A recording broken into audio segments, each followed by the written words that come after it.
Sleepy town settling for the night, where every lawn is tailored just right, and it's about time that the back porch light comes on.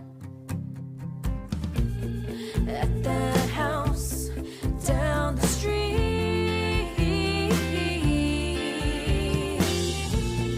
at that house on Magnolia Street. I'm getting annoyed just thinking about the timeline of this goddamn movie. Hey, witch, hey. Hey, witch, hey. Happy Spring Equinox, everybody. Happy Ostara. Here it is. I'm Justina. I'm Christina. Welcome to Magnolia Street, your one and only musically inspired practical magic fandom podcast. Every week, we deep dive on different aspects of the movie and the books, as well as treat your ears to our very own practical magic inspired original music. We have a new patron. Another Lori Llewellyn. Lori Llewellyn. Yeah. That's a beautiful name. Thank you for joining us on Magnolia Street and our Patreon. We hope you are having fun going through our back catalog of bullshit.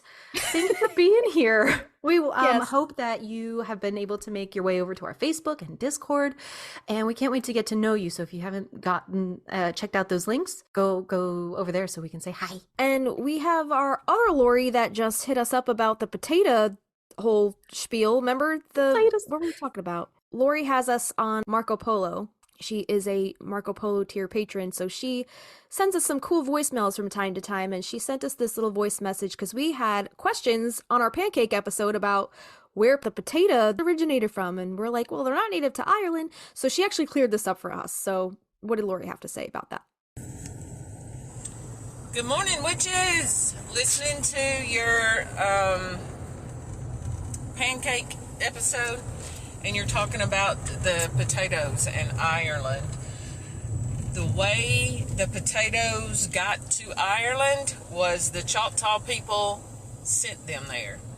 They sent them there during the famine, and the Choctaw people heard about it and sent them over to help with the famine. So there you go. Y'all have a good day. So thank you, Lori, for weighing in on that. And thank you to the new Lori for becoming part of our Patreon. So we're just excited all around to have some new faces around here.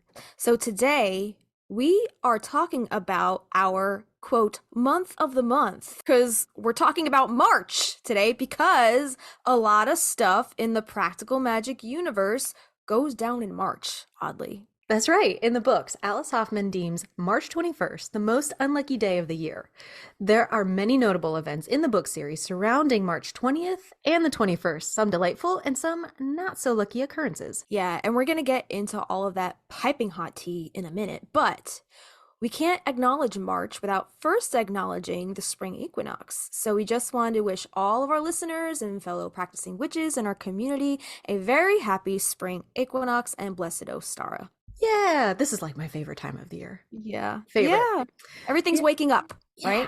We thought we would use this episode as the opportunity not only to chat about this very intriguing month in the movie and the books, but also to celebrate the equinox, chat a bit about its history, its magic, of course, and its lore. So first off, just a note that this year, 2024, the spring equinox falls on Tuesday, March 19th. So by the time you guys are hearing this, we might be a week late to the party, and that is actually kind of early for the equinox. It feels really early. Yeah, it usually falls between the 20th and the 22nd, maybe 23rd, debatable. Every like book or reference guide says at least the 20th, so it is a little bit early this year. Okay, I think that 4-day window, celebrate it whenever works for your calendar. Exactly. Yeah, it's all good though. Like, spring is in full swing, so if you're listening to this episode in March or even in April, you are here at the perfect time. Let's get into the good stuff. Let's talk about March in the movie. Okay. We're going to unpack a lot here. Justina's about to explode. She's so frustrated. I'm so frustrated because how many episodes have we debated about the whole summer solstice, spring equinox? Is it the summer solstice? Or is it March 8th, 1998? What the fuck is it? Putting together this episode made me realize just how smushed together the timeline actually is. Okay. They go from the summer solstice and they're working backwards to the spring equinox in just a matter of like 3 days, maybe a week, if that. What if time is going backwards and they end up in the Halloween before, the year before? It's blowing my mind. I don't know. I don't know what the writers were thinking, but anyway, I guess let's just get into it. So, the date in question pertaining to the film is March 8th, 1998. That's the date that Sally gives her deposition to Gary. And we know this because he says it into the tape recorder, right? Mm-hmm. So he's giving us an anchor point in time at that very moment. So we have a basis for the rest of the time going on around it. I think a lot of this movie takes place in March, and I'll explain why in a second. I actually put together a little bit of a timeline just to showcase how much of this movie is actually in March. March 8th, in particular, actually spans many scenes that make up the entire last quarter of the movie. Okay. However, we only hear the date March 8th being mentioned one time in the entire film. And like I just said, it's mentioned in the scene that Sally goes to give her testimony to Gary at his quaint little B&B. Murder never looked so cozy, right? Right. Stop. Never looked so cozy. Anyway, before setting his tape recorder for Sally to record her deposition, he says March 8th, 1998 into the tape recorder. Okay, so this scene right here, like I said, it's the anchor point for all the other events happening around it. From this point, we can work not only forwards, but also backwards, just to see how much of this movie actually takes place in the days surrounding the testimony. So true. Okay? Let's go. Put my little detective cap on. I'm going to buckle up. Let's go. So first, let's start from March 8th. And let's work forward. The morning of March 8th, it starts at 1 hour and 5 minutes and 28 seconds. It's the exterior shot of the bay and the Owens mansion in the early morning.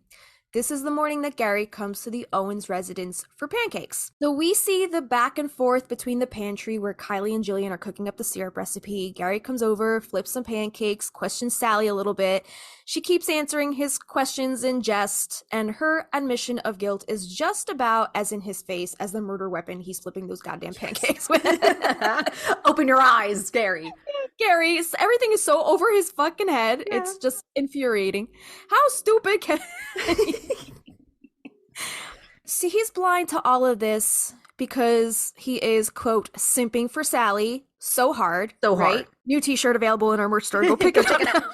Go check out our Simping for Sally merchandise. They almost have a nice breakfast in the garden, but I don't think anyone even got a bite in before Kylie and Antonia hijack the syrup and throw it in the bay.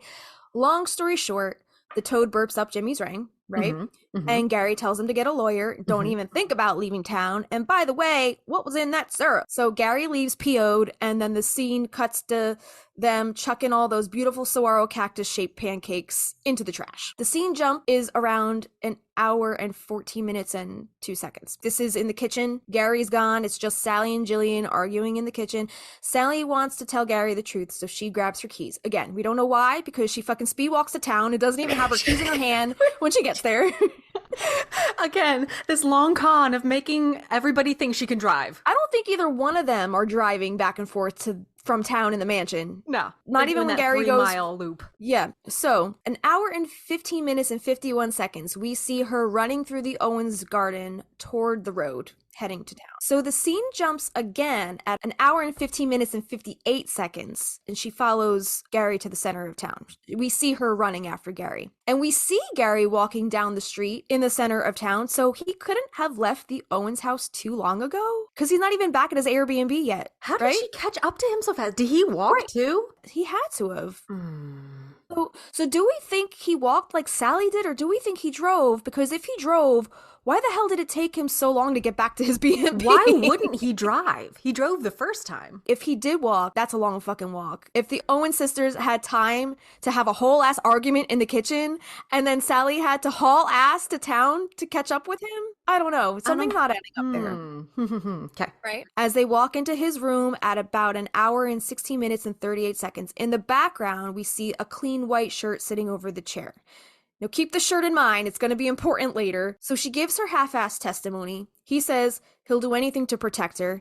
They start making out. She notices his chronic heterochromia, and she just can't, so she doesn't, so she leaves. Is it chronic? Is that what it is? No, chronic heterochromia? No, I'm being an asshole. Because she acts like, you know... So surprised. Yeah. Okay, got it. So she That's funny. leaves. Poor Gary is feeling defected because, quote, maybe he's born with it. Maybe Maybe it's it's heterochromia. heterochromia. An hour and 20 minutes and 7 seconds. Sally is walking home from Gary's B&B. It looks like early evening at this point. The sky is getting a little gray, a little darker. Which, weird, he shows Yeah. up for breakfast, and now the sun is going down? Yeah. Doesn't make Yeah, sense. that Make couldn't math have the been. math. That was only probably like a 20-minute, half an hour window. How long were Right? they making out for? Not that long. Well, in movie terms, I don't know, maybe the 2 seconds they were making out was actually like a half an hour. I don't know. Oh, but I still, don't that know. would only really put you at lunchtime. Right. There's like really the time gap in this movie driving me insane. She hears her kids crying mommy, and she hears Jillian's voice saying, "Sally, I need you." And Sally says, "No." And she runs toward the Owens mansion. 1 hour, 20 minutes, and 23 seconds. The scene cuts to Gary staring out the window, wearing, you guessed it, his crisp white shirt that he laid out on that chair from before. Mm-hmm. He hears the dramatic music pick up. He doesn't really hear it, but like, we hear it, so we think he hears it. Oh my god. He's just making his own soundtrack. And like Do you ever do that? Like, you ever see that meme like you're staring out the window like you're in a sad music video? Yes. Or like when you're in a kid, you have your headphones on and it's raining outside and you're just watching the Yeah, world go by. Yeah, so maybe he made his own soundtrack. Maybe he heard the drama and he just he was like, I need to go. Okay. I love it. So yeah, he probably said to himself, I guess I should probably go over there. So Uninvited. Uninvited. Well, don't forget, he hears Sally's call a mile away. That's part of the Almas Veritas love spell, right? I'm curious to know what that was. Because right. She runs upstairs. She doesn't say anything. What is she thinking? Like, somebody please help. Dear God, someone please help. Or she's like, Gary, where are you? You know how when Sally's walking home, she does hear Kylie and Antonia like, Mommy, Mommy. Yeah. Like distant voices in her head, like kind of warped voices. Maybe he hears kind of the same thing. Okay. Yeah. All right. Maybe it's some kind of clairaudience. And like we were saying, Gary is kind of witchy in his own right. So maybe perhaps he has a little bit of the clairaudience. But he hears it in music. He hears it in music. Yeah. What is the sound in that scene? It's like right. It's like this a really intense string arrangement is how he hears it. He's like, all right, I guess I should go over there. So an hour and 20 minutes and 27 seconds. We see Sally running toward the house. The next scene is the staircase where she hugs a distressed Kylie and Antonia on her way up to the attic. So now we have arrived at the attic scene where Jimmy's apparition makes himself known. Gary shows back up because he can hear Sally's call from a mile away. And oh my God, I just had a realization. What? This whole time we have been wondering what the distance is to walk from the Owens house to Gary's B&B. What if her Almas Veritas love spell was literal?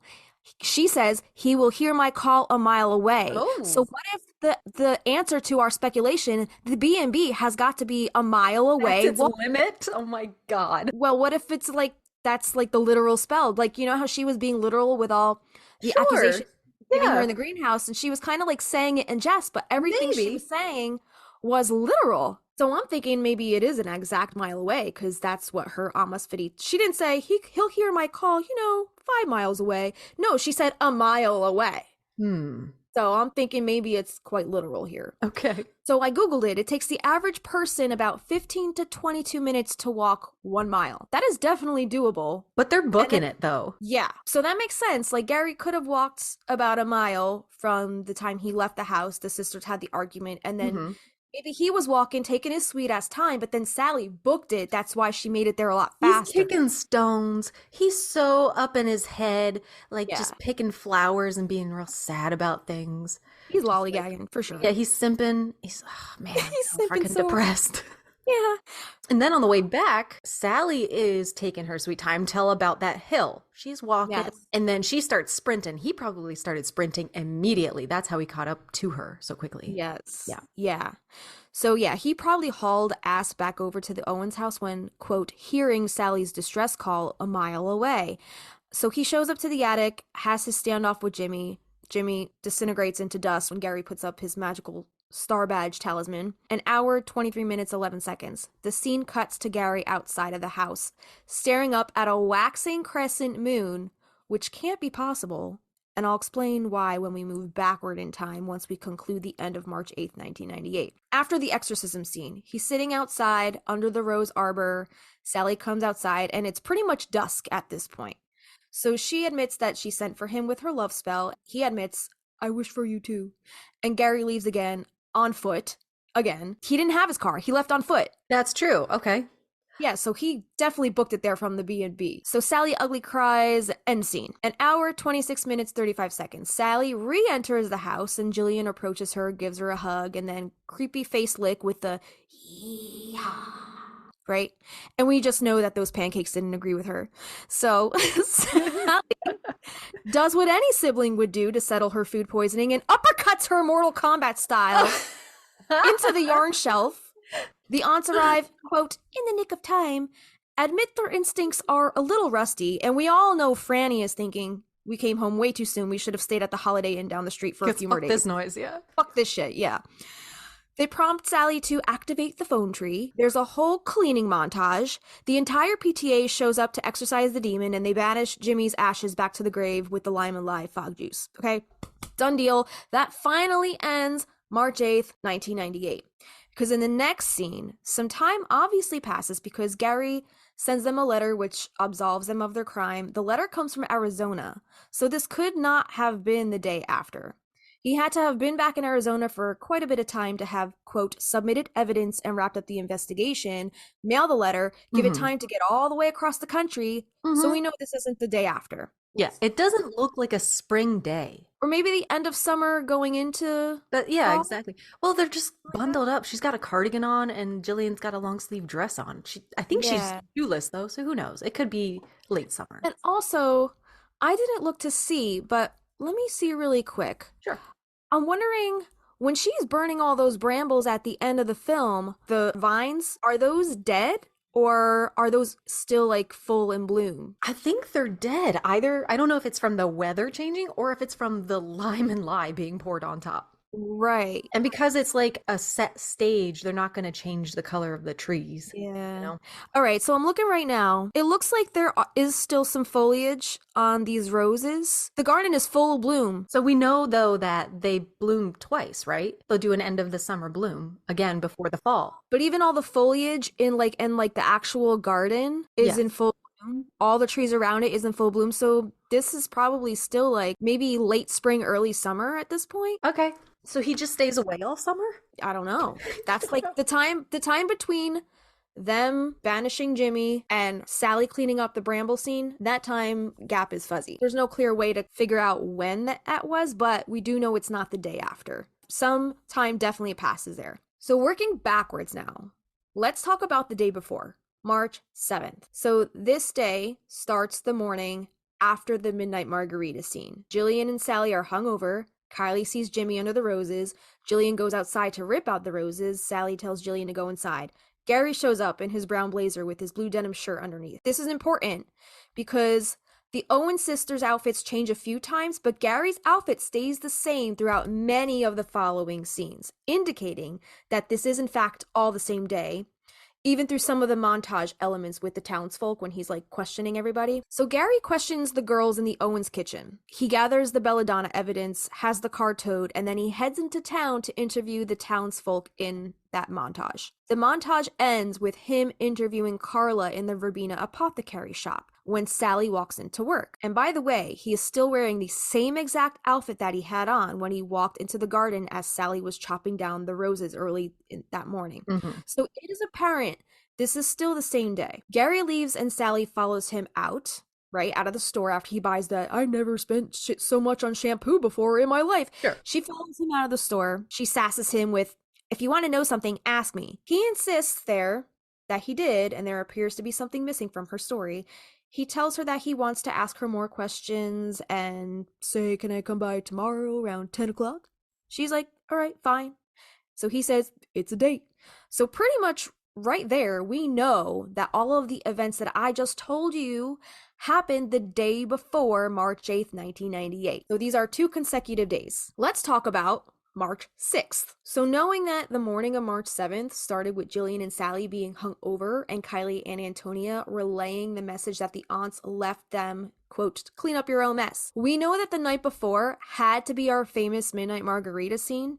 So that had to be March 6th, right? Midnight Margarita scene. So the Midnight Margarita scene starts at 47 minutes and 12 seconds. The scene right before the Midnight Margarita scene is the phone tree day scene. There is no continuity in clothing to prove that this is the same day, but do we think that it is implied that this is the same day as the phone tree scene? I think it's the same day. I'm trying to look up what day of the week March 6, 1998 would be.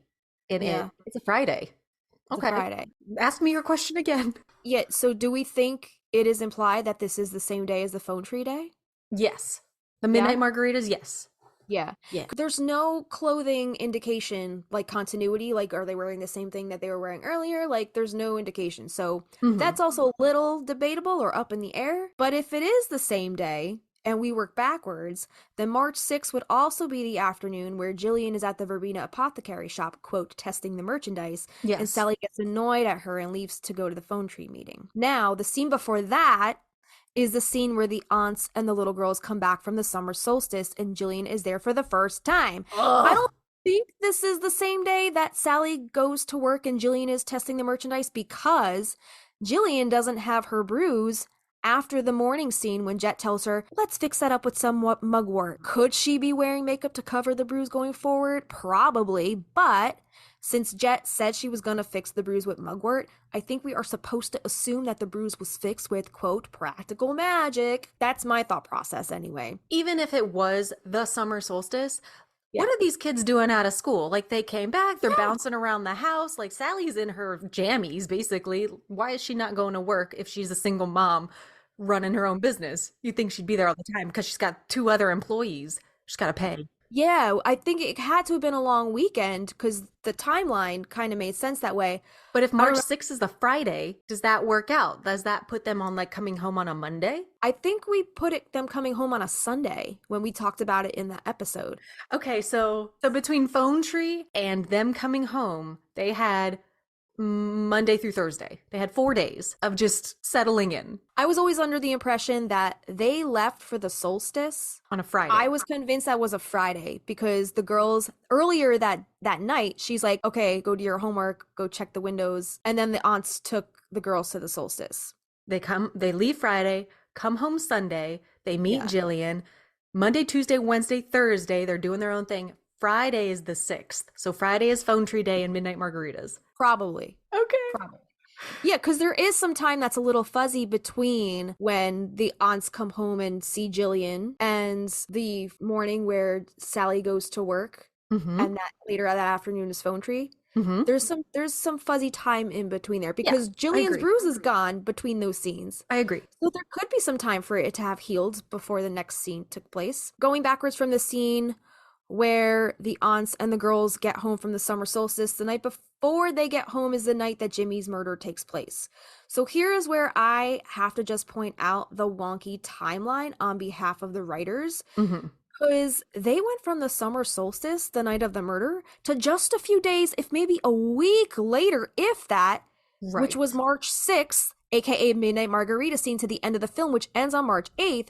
That's only the span of a few days, a week, if that. So what the fuck, writers? And also the moon, as we talked about earlier, March 8th, when Sally and Gary had that talk in the garden and he looks up, he sees a waxing crescent. That moon could not be a waxing crescent if just a few days to a week before that was the full fucking moon. So let me see. March 8th, 1998 was a Sunday. Is it waxing when it's getting bigger? Yeah. It is waxing that day. It is waxing that day as far as reality or in the film, because in the film it goes from full to just a few days later waxing. Right. Where the hell's the waning gibbous? Where's the new moon? What the fuck? If that was okay, so murder. Friday the 13th. Yeah. This calendar starts on a Monday. That's where it was fucking me up. Okay. So check this out. So Friday the 13th, the moon is full. But then Gary shows up on the week before? No, it would be after. But we're looking at March 8th. Oh, yeah. Oh, yeah. So it had to have been February.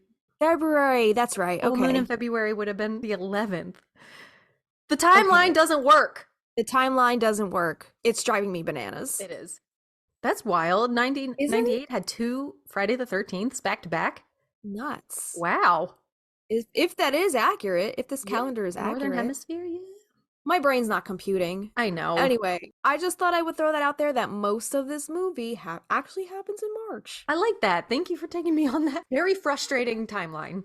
That is my whole point. There was no other point to this other than half the movie takes place in March. Yeah. Like, at least the last quarter of the movie. Even when the girls are setting up the shop, that would have been the week before, because they're setting up the shop. Sally goes home. She tells the girls to go close the windows.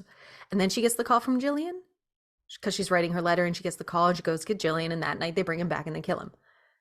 Yeah. Okay. But either way, if March 6th was the Midnight Margarita scene. Yeah. Okay, so we have 5th, 4th, 3rd, 2nd, 1st. That's only 5 more days that they had of the beginning of March. Mm-hmm. So that could have been the end of February when they were setting up the shop. I didn't go that far back. I only went as far back as to when we know was March, because anything before that was the summer solstice. Yes. I can't Okay. even say that with a straight face. That's some good sleuthing there, detective. We can move on from this. Okay. I just wanted to take you through March. It's just like I hate how the spring equinox got no love. They're just like, oh, summer solstice. I bet maybe they wanted to say equinox, but solstice sounded cooler. Or like, yeah, I think I don't know. I can bet you that Aunt Jet, I can almost bet you that she was ad-libbing. And I bet you, because since that isn't in the script, I bet you she was ad-libbing, and I bet you she was just saying the first thing that came to her mind when she thinks of what witches do. Oh, the solstice. Mm-hmm. And they were like, oh, that's cute. Let's just leave it in. Leave that in there. Okay. Leave that in there. I kind of almost want to assume that that was an ad-lib that was not in the script, and they just kept it in because it sounded witchy. But ultimately, it did not do the timeline any justice. No. But I mean, at least if they were going to leave that in, then they at least should have changed the date that Gary said into the tape recorder. They should have. You know? I'm going to just go out on a limb and say that Diane Weiss ad-libbed that shit, and they kept it in because it sounded cool and witchy. Mm-hmm. And they fucked with the timeline. Yeah. Gary's seems more specific. That seems intentional, that date, but maybe not so much Diane's. Do you think that he just said the date that they were filming? Like, what maybe if they were just filming on March 8th, 1998, and he was like, oh, that sounds good. I'll just go with what today is. So, yeah, if you guys want to weigh in on the speculation and the theories, hit us up at Magnolia Street Podcast at gmail.com. We'd love to hear your outlooks on all of these theories and stuff. We're going to get into the books now, right? Because we got a lot here. So we're going to start off with Practical Magic, Book 1. And we're just going to talk about, I pulled mentions for spring, equinox, March, any dates in March. So here we go. So this starts on page 3. For more than 200 years, the Owens women have been blamed for everything that has gone wrong in town. If a damp spring arrived, if cows in the pasture gave milk that was runny with blood, if a colt died of colic or a baby was born with a red birthmark stamped onto his cheek, everyone believed that fate must have been twisted at least a little by those over on Magnolia Street. I think I put that in there because it said if a damp spring arrived, but that's the only mention there. So page 4. They could climb onto the roof and sit perched on the slate peak, leaning back as far as possible in order to spy the first star. There they would stay on windy March nights or humid August evenings, whispering, arguing over whether it was feasible for even the smallest wish to ever come true. Page 20. By the time the wisteria had begun to bloom the following spring, the girl from the drugstore was back. Irene, right? Sally and Jillian were working in the garden at dusk, gathering spring onions for a vegetable stew. The lemon thyme in the rear of the garden had started to give off its delicious scent, as it always did this time of year, and the rosemary was less chalky and brittle. The season was so damp that the mosquitoes were out in full force, and Jillian was hitting the bugs that had settled on her skin. Sally had to tug on her sleeve to get her to notice who it was coming up the bluestone path. Page 40.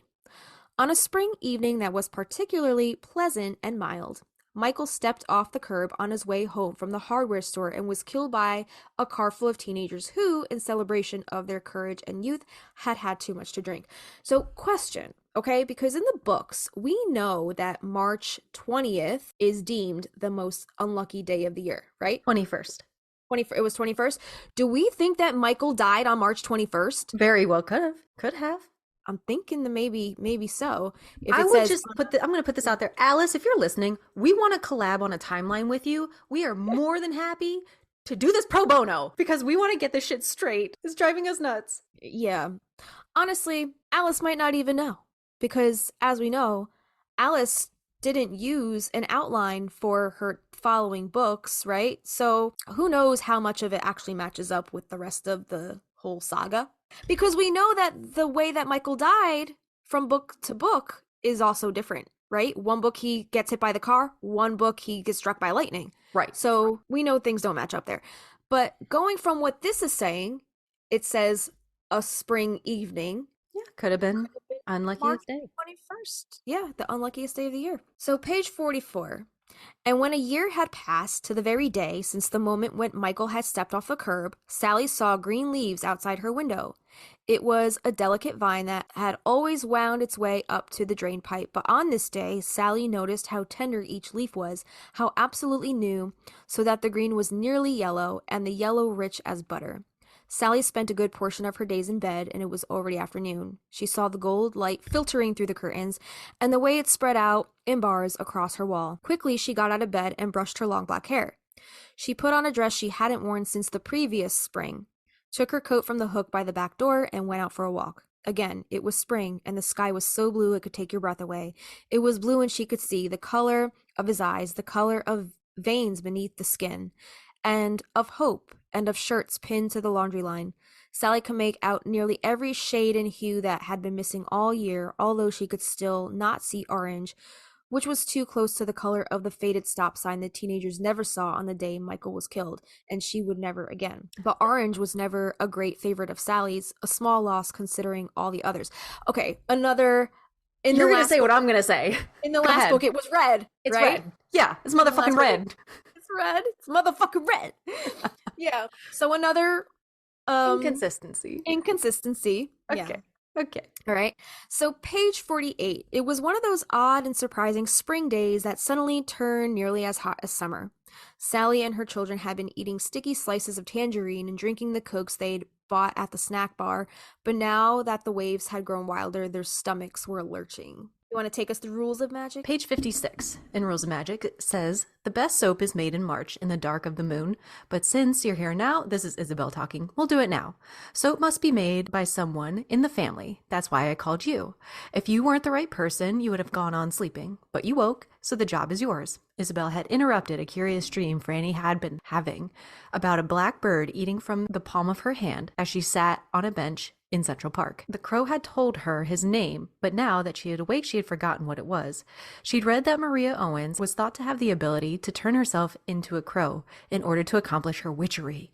This conclusion was based on account of a farmer who had shot a such bird in his cornfield. The very next day, Maria was seen with her arm bandaged. Page 73. Yet to Franny, Central Park continued to be a great and wondrous universe, a science lab that was right down the street from their house.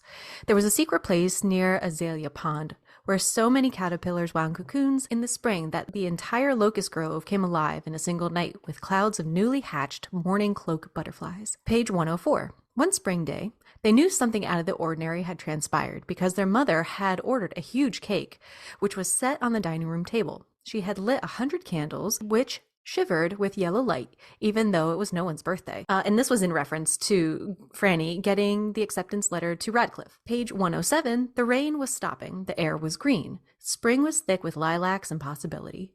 Everything was delicious, their food and New York City and their futures. And again on 107, they had all spring and summer to enjoy Manhattan. The magnolias and ornamental cherry trees were blooming in the park. 201. April Owens arrived on a Greyhound bus on a bright spring day in 1966 and walked over to the village from 42nd Street. It had been nearly 6 years since she had first met Franny and Jet and Vincent, but somehow it had felt as though she'd known them forever.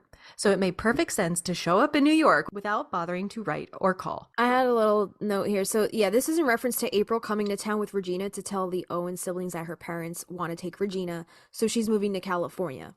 Also, in this excerpt, little Regina draws a picture of a black dog and a black cat. And Franny has it framed that afternoon and keeps it in the parlor, and she kept it for years, even after moving and leaving everything behind. Aww. So I just thought that the parallel there, or like that little reference there, the black dog, like, why would she draw a picture of a black dog? Because we know in the movie, the black dog for Michael represented death. And Franny, I think, has a vision of little Regina coming to her and telling her that her mother April got bit by a spider, and her April eventually dies from does she die from a spider bite or something like that? So I just thought it was interesting how this child that has this I don't know, sixth sense premonition kind of abilities, like she just knows things, and she drew this picture of a black dog, which could be symbolizing her mother's impending doom. Oh, baby. What I'm getting from it. Could be, yeah. So I just thought that was interesting. Like an That is interesting. cool. Page 225. Jet took the bus without telling anyone. It was the 1st of March, Levi's birthday, and the forsythia was blooming. She wore her black dress and tied a scarf over her head. She had her purse and nothing else. She had discussed coming here with Raphael when he'd surprised her by reserving a room at the Plaza Hotel for a night. When the elevator opened on the 7th floor, Jet realized he had asked for room 708, and she said she would prefer if they could have a different room, one that was their own. Because was that the room that she was gonna... Yeah. Page 230. The announcement was in the New York Times on March 21st, Franny's birthday, a day that had always proved inauspicious. It was the unluckiest day of the year. It was also the day to celebrate Ostara, the spring equinox, when eggshells must be scattered in the garden for new growth and transformation is possible, even for those who considered themselves to be unfortunate. Perhaps publishing on this date was an oversight, but whether intended or not, it had the effect of injuring Franny more fully than she already was. Vincent tried to hide it. He threw the Times in the trash, but Franny found it when she took the garbage out to the bin. It was open to the engagement announcement. Why would you leave it open? Right. That's kind of dumb. And there it was in her hands, an arrow to wound her. So Halen Walker is the son of Ethan and Lila. Oh, this is what it says, I guess, in the engagement announcement. Yeah. Halen Walker, son of Ethan and Lila Walker of New York and Palm Beach, is engaged to Emily Flood, daughter of Melville and Margot Flood of Hartford, Connecticut. The groom is a graduate of Harvard College and Yale Medical School. The bride, a graduate from Miss Porter's School and Radcliffe College, is currently working at Talbot's and Farmington, Connecticut. Yeah, but Franny goes to the engagement celebration, and doesn't she end up kissing Halen? She shows up, right, in like a red dress. Yeah, like basically looking for trouble. Yeah. Basically, yeah. And Halen's dad like senses it. He's like, "Don't fuck this up, kid." And he's I'm gonna go make out. Don't they have sex in the elevator? Yeah, something like that. Dang. Yeah. Spicy. Yep. Very spicy. You go, Franny. You go, get Franny. your rocks off. 237. In the spring, she walked to the cemetery and picked her own flowers, the ones that grew in the fields that were the color of butter. And this is talking about Jet when she visits Levi's grave and how she picks the daffodils. Page 261. The sisters sat in the shade of the arbor beside the shed. Wisteria grew here in spring and spread out like a canopy. Grapes twisted along the structure in late summer. 282. They drove out to Sag Harbor. It was early spring and the trees were budding, but the air was still cool. It was a clear, bright, beautiful day, and the air tinged with salt, the climbing roses blooming. They were in William's car, and they all wore black. They barely spoke, especially when they drove on the Sagatos Parkway past Pilgrim State. It's dreadful, Jet did manage to say, and they all agreed. And this is when they go to William's father, Mr. Grant, for advice on what to do with Vincent. And he suggests that Vincent flee the country to try to dodge the draft. And then lastly, on 314, when spring came around and the lilacs bloomed, Franny began to leave blank journals on the bureau in Maria's room in the library. And every week, they were taken home by girls who questioned their worth in the modern world. Walking past Leech Lake, Franny often spied one or two perched on a rock, writing furiously in the journals, clearly convinced that words could save them. It is amazing what a blank journal will do to a girl's like morale. Is it just me? I love a blank journal. What do you mean, oh, like just like boost their like Yeah, I'm like, inspiration? oh, I'm gonna have Yeah. so much to write about in this, and then you stop like 4 pages in. Yeah, I feel like I used to, as a kid, be more amped to fill a journal with like Mm-hmm. my thoughts and wishes and dreams and all that bullshit. Mm-hmm. But I feel like more so as an adult, I internalize a lot more, and I Oh know it's not no, don't healthy, do that. and I know it's not healthy, but Yeah. I'm also like, when I die, someone's gonna find this and judge me. Yeah. I know what you mean. I know what you mean. So, like, as an adult, even in my songwriting, I feel like I don't get half as personal as I used to as a teenager. I wore my heart on my sleeve. I know. But like now I'm like, oh, I'll just write about fictional characters, practical magic. It's fine. Yeah, sure. You want to know something funny? Well, kind of coincidental. Avi just actually got into bullet journaling. I love bullet journaling. I have a bullet journal. It's right here. Okay. So I got into bullet journaling some years ago, right? Mm-hmm. And he's like, I don't have time for that. It's blah, blah, blah, blah, girl shit, whatever. He just got into bullet journaling because he wants to be more organized at work. So he just bought himself a new bullet journal, and he's been watching all the bullet journaling videos on YouTube. What did I tell you? My husband gets a hobby and it's down the rabbit hole. Forget I it. love that for him.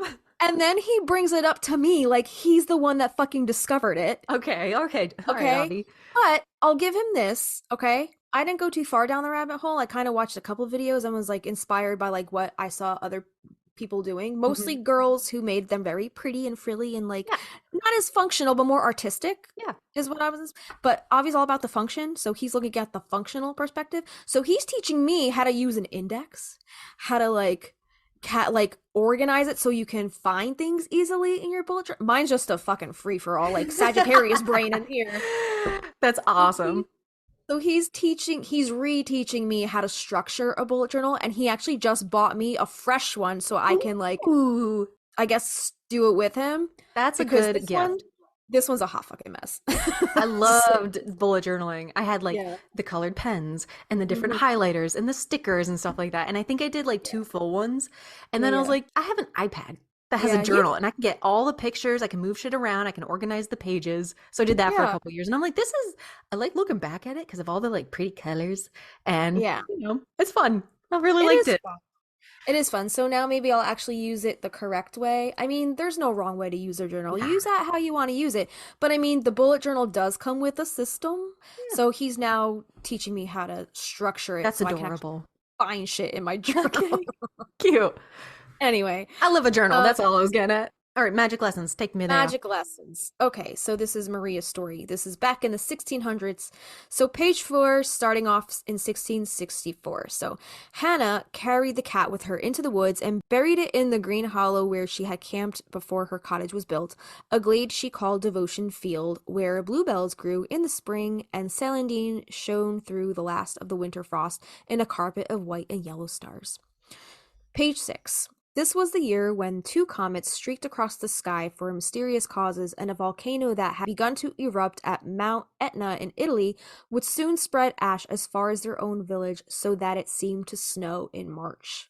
So page 24, she, talking about Hannah, made her own black soap every March, enough to last the year long, burning wood from rowans and hazelwoods for the ashes that would form her lye, using licorice-infused oil, honey, and clove, adding dried lavender for luck and rosemary for remembrance. Page 93. It was the windy season, unpredictable spring, but soon the wind died down, which signified good fortune to come. What is a daughter but good fortune, as complicated as she might be? Page 94. It was March 20th, and she wanted her baby to be born before midnight. March 21st was known to be the unluckiest day of the year. Junie and Adri spread salt on the earth to banish spirits who might wish the baby ill.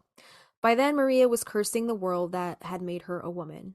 But when the child at last arrived, at 8 minutes before 12, everything changed. That's why she named her Faith, right? Because she was born before the unluckiest day of the year. Like by 8 minutes, I guess. You want to know something funny? I was born on December 20th, right? Mm-hmm. My aunt, my mom's sister, was born on December 21st. Mm-hmm. I was born 20 to 12 on 12/20. So I was born, 11:40 p.m.? Mm-hmm. My mom's in labor with me, right? Mm-hmm. Probably hours. And she's like, she just wanted to get the baby out. Just get it out of me, right? And my fucking dad, he goes, if you wait 20 more minutes, she could be born on your sister's birthday. No and my mom's like, just push it in there. Push it back in there. But Dee was like, fuck that. And she shot me out like a football. There you go. So, boom. Cute little story that they feel like they need to tell me every year on my birthday. Yeah, so she names her daughter Faith because she just missed the cutoff for the unluckiest day of the year by 8 minutes. Okay, so page 124.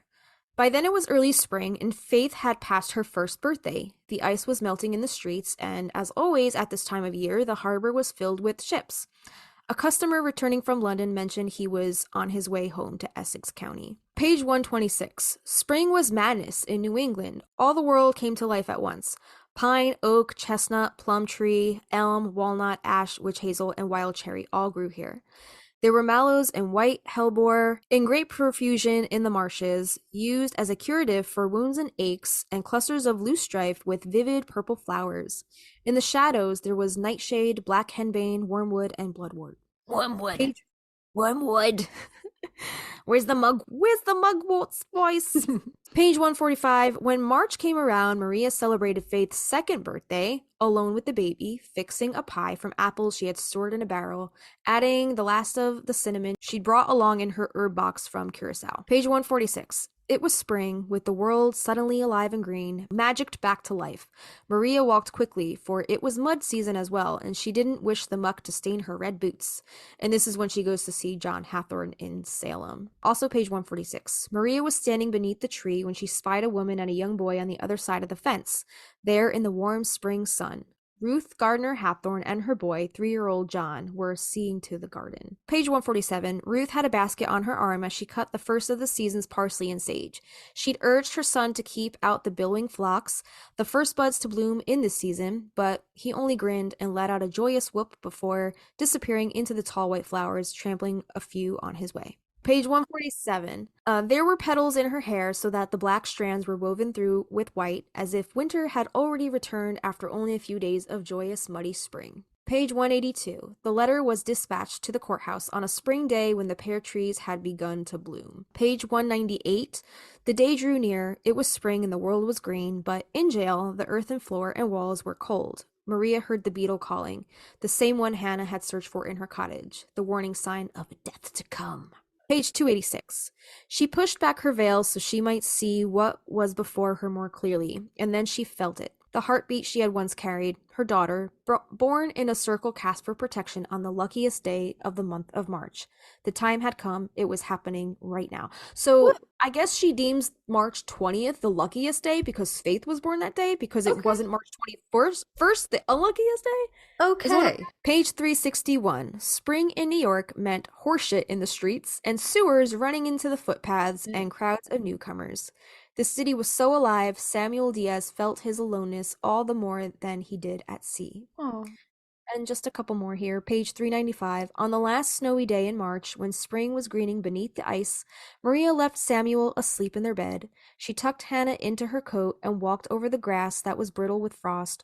Crows clustered above them, and ice shone on the birch trees. As she walked in the cold morning, her breath cutting through the bright air, Maria thought she heard Caden's call. She could remember that day in Devotion Field in the Essex County of her birth. So I'm wondering, it says on the last snowy day in March, so that could have been like the 21st. Do we think that Caden was also killed on the unluckiest day of the year, aka March 21st? All right, so then the last mention here, this is on 396. It says, by the time spring had fully bloomed, he would be flying. He would never be far from the girl who had been born on a snowy day, whose father had come home from the sea so that he could tell her every story he knew, whose sister took her in her arms to read to her, whose mother would teach her all she needed to know. And that was in reference to Hannah, the child that Maria actually had with Samuel Diaz. They're shared. Okay, got it. So that was the last mention in Magic Lessons, and now we're moving on to Book of Magic. Book of Magic. I would be interested in Hannah 2's story. Yeah. Because there's so many jumps in time from like ancestor to ancestor. It'd be cool. It would just be cool to have, like, because she's Samuel's daughter, like more of that folklore, like his Portuguese Jewish traditional. I think sure. that would be really cool. Yeah. Alice. Page 3 in Book of Magic. Even in her 80s, Jet was still beautiful. Each day she washed with the black soap the family prepared in March during the dark phase of the moon, with every bar then wrapped in crinkly cellophane. Page 6. It was only Sally, now a widow, who still resided with her aunts in that big tilted house with the black shutters on Magnolia Street, where a fierce iron fence circled an enormous parcel of land the gardeners in town all envied, for it was here that the first daffodils pushed through the earth, and where herbs grew between patches of ice in March, a month before they appeared anywhere else. Already the bramble of blackberries along the gate was beginning to green, and the lilacs, which would bloom in shades of violet and deep purple and white, were filling in with their flat heart-shaped leaves. Page 9. As for Sally, she had worn black ever since her husband Gary's death, and had a closet filled with black austere dresses, cotton for spring and summer, wool for the colder seasons. Page 10. This week, as spring neared, Sally had decided to turn out the light on the porch, which had been kept on for 300 years, assuring women in need of assistance that they were welcome to call. Page 11. Even though spring had begun, for Sally the month of March was muted and blurry, a world of black and white. She didn't care that she could no longer spy cardinals perched in the trees, or that the red tulips in the greenhouse forced into early bloom were the color of dust. Sally felt quite sensible observing the world through a scrim of gloom. Why do you think it was orange for Michael and red for Gary? Oh, maybe. That's a good theory. I like that. Maybe it wasn't intentional on Alice's part, but it makes sense. Maybe. Because Gary had a congenital heart disease, and the heart is associated with red. I don't know. We might be making this up in our heads, but it makes sense. It all makes sense.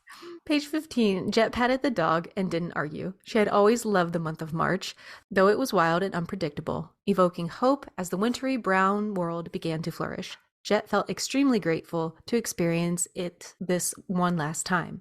Everything was greening, and the hedges had a fresh, peppery scent. There was a chill in the blue air, yet daffodils were pushing up through the damp black earth, and in the Owens garden they had already bloomed.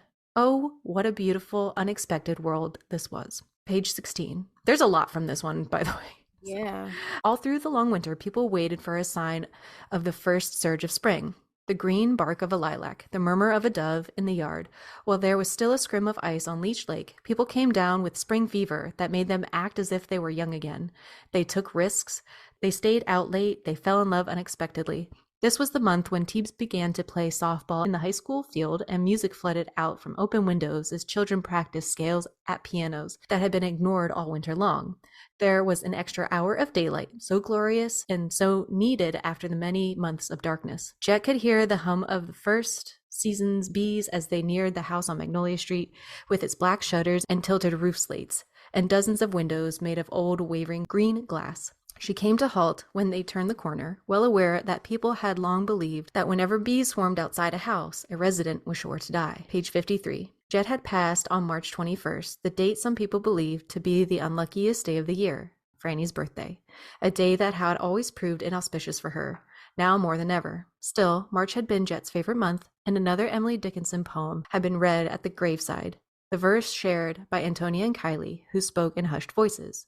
Dear March, come in. How glad I am.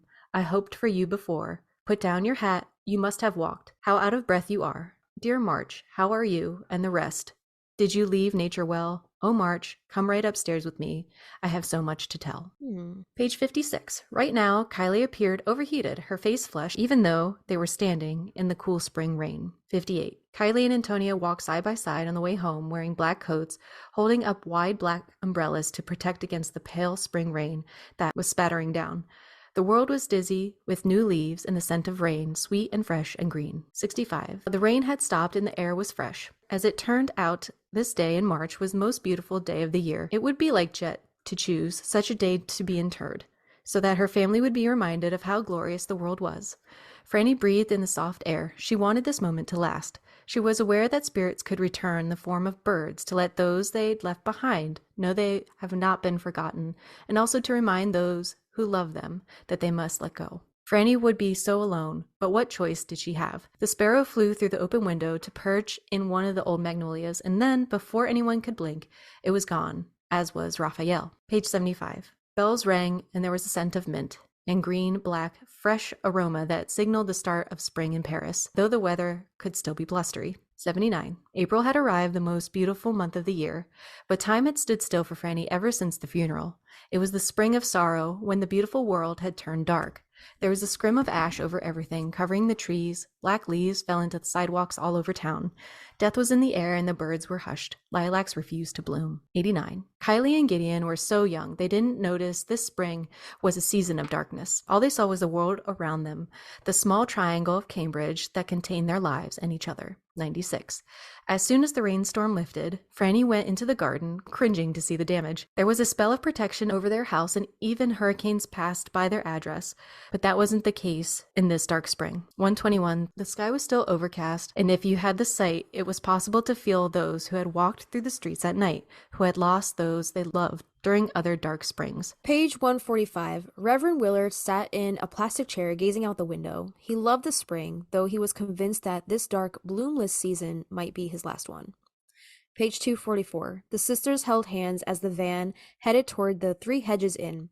It was a ramshackle place, thought to be charming by Londoners who came for the weekend to look for antiques or hike in the forest where masses of wildflowers could be seen each spring. Page 306. There had been a great deal of rain that spring, and rushing water was high. The banks were slick with heaps of last autumn's falling leaves, as they dissolved into mulch. Page 332. Already people were forgetting that Tom Laughlin had ever been among them, although every May there would be a town gathering to remember this day so that no one would forget how easily everyday life could be suddenly disrupted, for disaster was always a moment away, in the wind, in a red rain, in the illness that had spread through the village on a beautiful spring day. Page 356. Now, a year had passed since that day, and the world had changed. The dark spring had taken its toll, but this season the lilacs had surged with masses of blooms. Page 362. Whenever she walked home from the library and turned onto Magnolia Street, Kylie had no desire to be anywhere else. In every generation, there was someone who stayed, who planted the garden early in the spring, and kept the bees, and switched on the porch light at twilight so the neighbors knew they were welcome to come for cures and elixirs. Page 363. Jillian had the daughter she'd always wanted, a little girl named Frances Bridget after the aunts, but called Bertie by one and all. Bertie had been born at Mount Auburn Hospital in Cambridge on March 21st, a date that was no longer considered unlucky. Oh, what a beautiful day. Oh, March 21st. People who were born on this day had a unique brand of courage, and what more could a woman wish for her daughter? Page 368. One afternoon, in the chilly blue month of March, on the day when Franny was born and Jet had left the world, Sally was walking through one of her favorite fields, where daisies grew wild, and she thought she'd spied a black heart in the grass. It was a young crow fallen from its nest in the wet gusts of the previous evening, who came to her of its own accord. She named the bird Houdini, after the great magician. She brought it home and nursed it, and when Ian saw it, he grinned and said, "Be prepared. He'll never leave." So I guess Sally has found a familiar, or the familiar found Sally. So page 377, they walked home along the dirt path that was called Faith's Way by the locals. The last of the day's hazy sunlight beat down on them and the air was still. There was the song of crickets, a trilling that filled their heads. It was officially spring, but it felt like a summer afternoon. And that's the last book mentioned. Cool. All right. Yeah. We ready for our break? Yeah, let's take a little bit of a break. And when we come back, we're going to talk all about, I guess, the origins and history of March, where the name came from. We're also going to talk a lot about zodiacs and all of that. And also probably Ostara and the Spring Equinox a little bit. Ooh. I actually have the little Sabbath Essentials, the Llewellyn the little book. Oh, okay. We could peep through that if we want to. I didn't put any of that in here because I totally forgot I had it, but okay. We'll look through it and see what we'll pop it in. Sounds good. All right. We'll be right back. Hey, little witches. The Stinas here. If you've been listening to our podcast for a while, you would know how much we love using the Practical Magic Inner Witch Oracle deck by Grounded by the Moon. And now we want to share the magic of Grounded by the Moon with you, our listeners. Joseph Benitez Egerton, the creator behind Grounded by the Moon, would like to offer this very special 10% off discount to all who wish to experience the magic of his practical magic themed tarot and oracle decks. But that's not all. He also creates other divination tools like tarot workbooks, deck bags and altar cloths, pendulum kits, oil blends, cleansing sprays, smoke wands, teas, and ritual kits. And let's not forget about his custom handcrafted, all-natural soy candles, where every candle is hand-poured and personally infused and charged under the light of the moon. They even come with a crystal. And did we mention all of the ingredients in the candles are ethically sourced? All of Joseph's offerings are just so magical. So go visit groundedbythemoon.com and use the coupon code Magnolia Magic for 10% off your entire order at checkout. That's MAGNOLIA MAGIC. So get your discount today.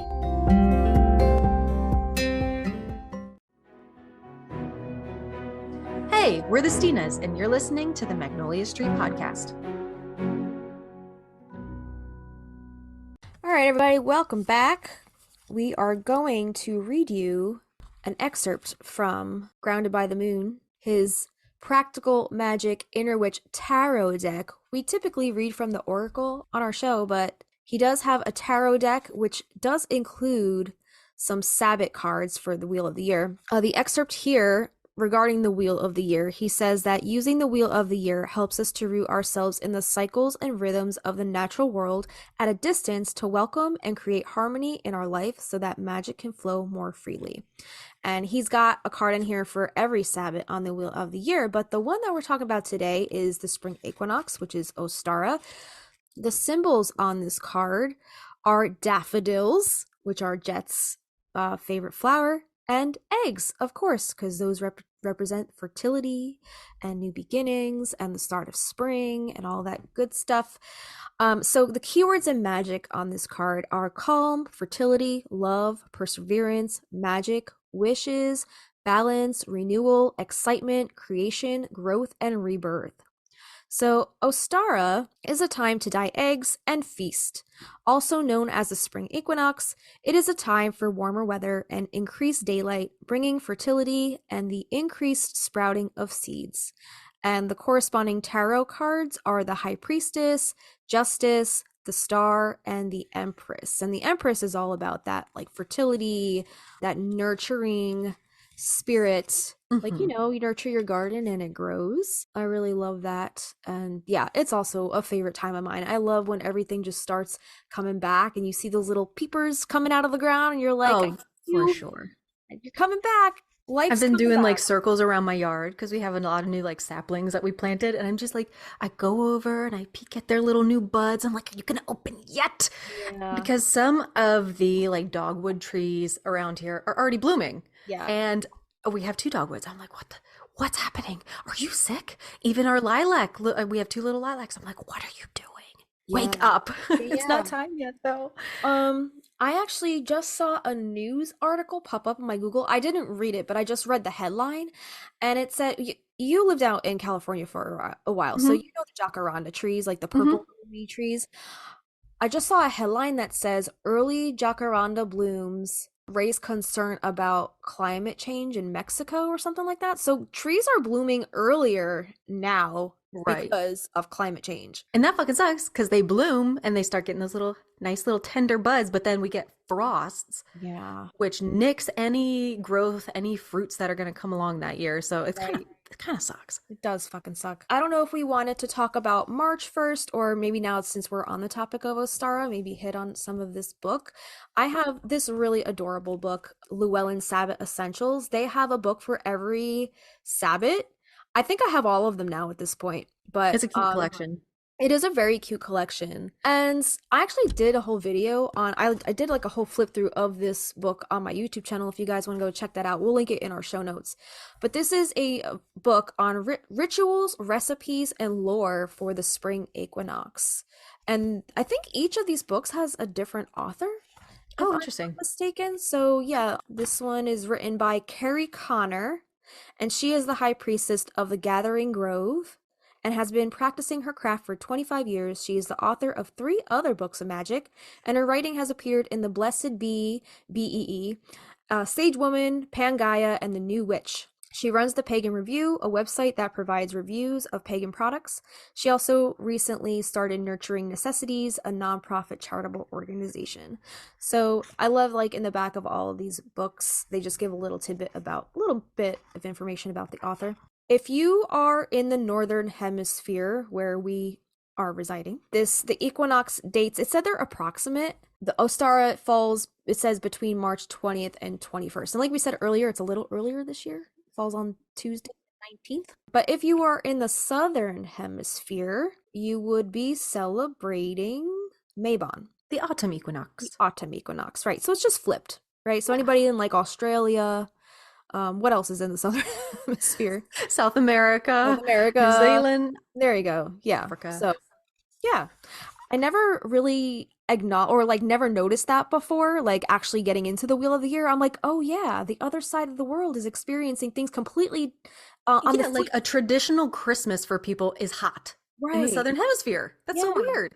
They're not even celebrating Christmas at the time we are. They're actually celebrating midsummer. They celebrate Christmas on midsummer? Because that's what I'm wondering. Of December doesn't change. Right. Well, not for, I guess, if you're like a Christian pagan, then maybe you would celebrate both because you're still celebrating baby Jesus. I don't know. Yeah. Sam, write us in. Tell us what you do down there. Yeah. Let's see. There's so much stuff in this book. I don't even know where to begin. But just like a little basis behind this book, there's different sections of the book. So some go into the old ways. All right, so I'll just read this first little excerpt so you guys can get a basis of Ostara and I guess the origins of the actual name. So it says, the end of winter is finally at hand. Many people are coming out of a time filled with cold and often darkness as well. For many, the winter months can be downright depressing. I know that. Between the lack of sunshine and the bad weather. With the coming of Ostara and spring, the sun is shining once more. The weather is improving and growing warmer each and every day. Birds are returning, flowers are poking through any leftover snow, and grass is turning from a faded yellow-brown back to a vibrant green. While thoughts and projects have been internalized during the winter months, it's now time to focus once again on the world blossoming outside of us.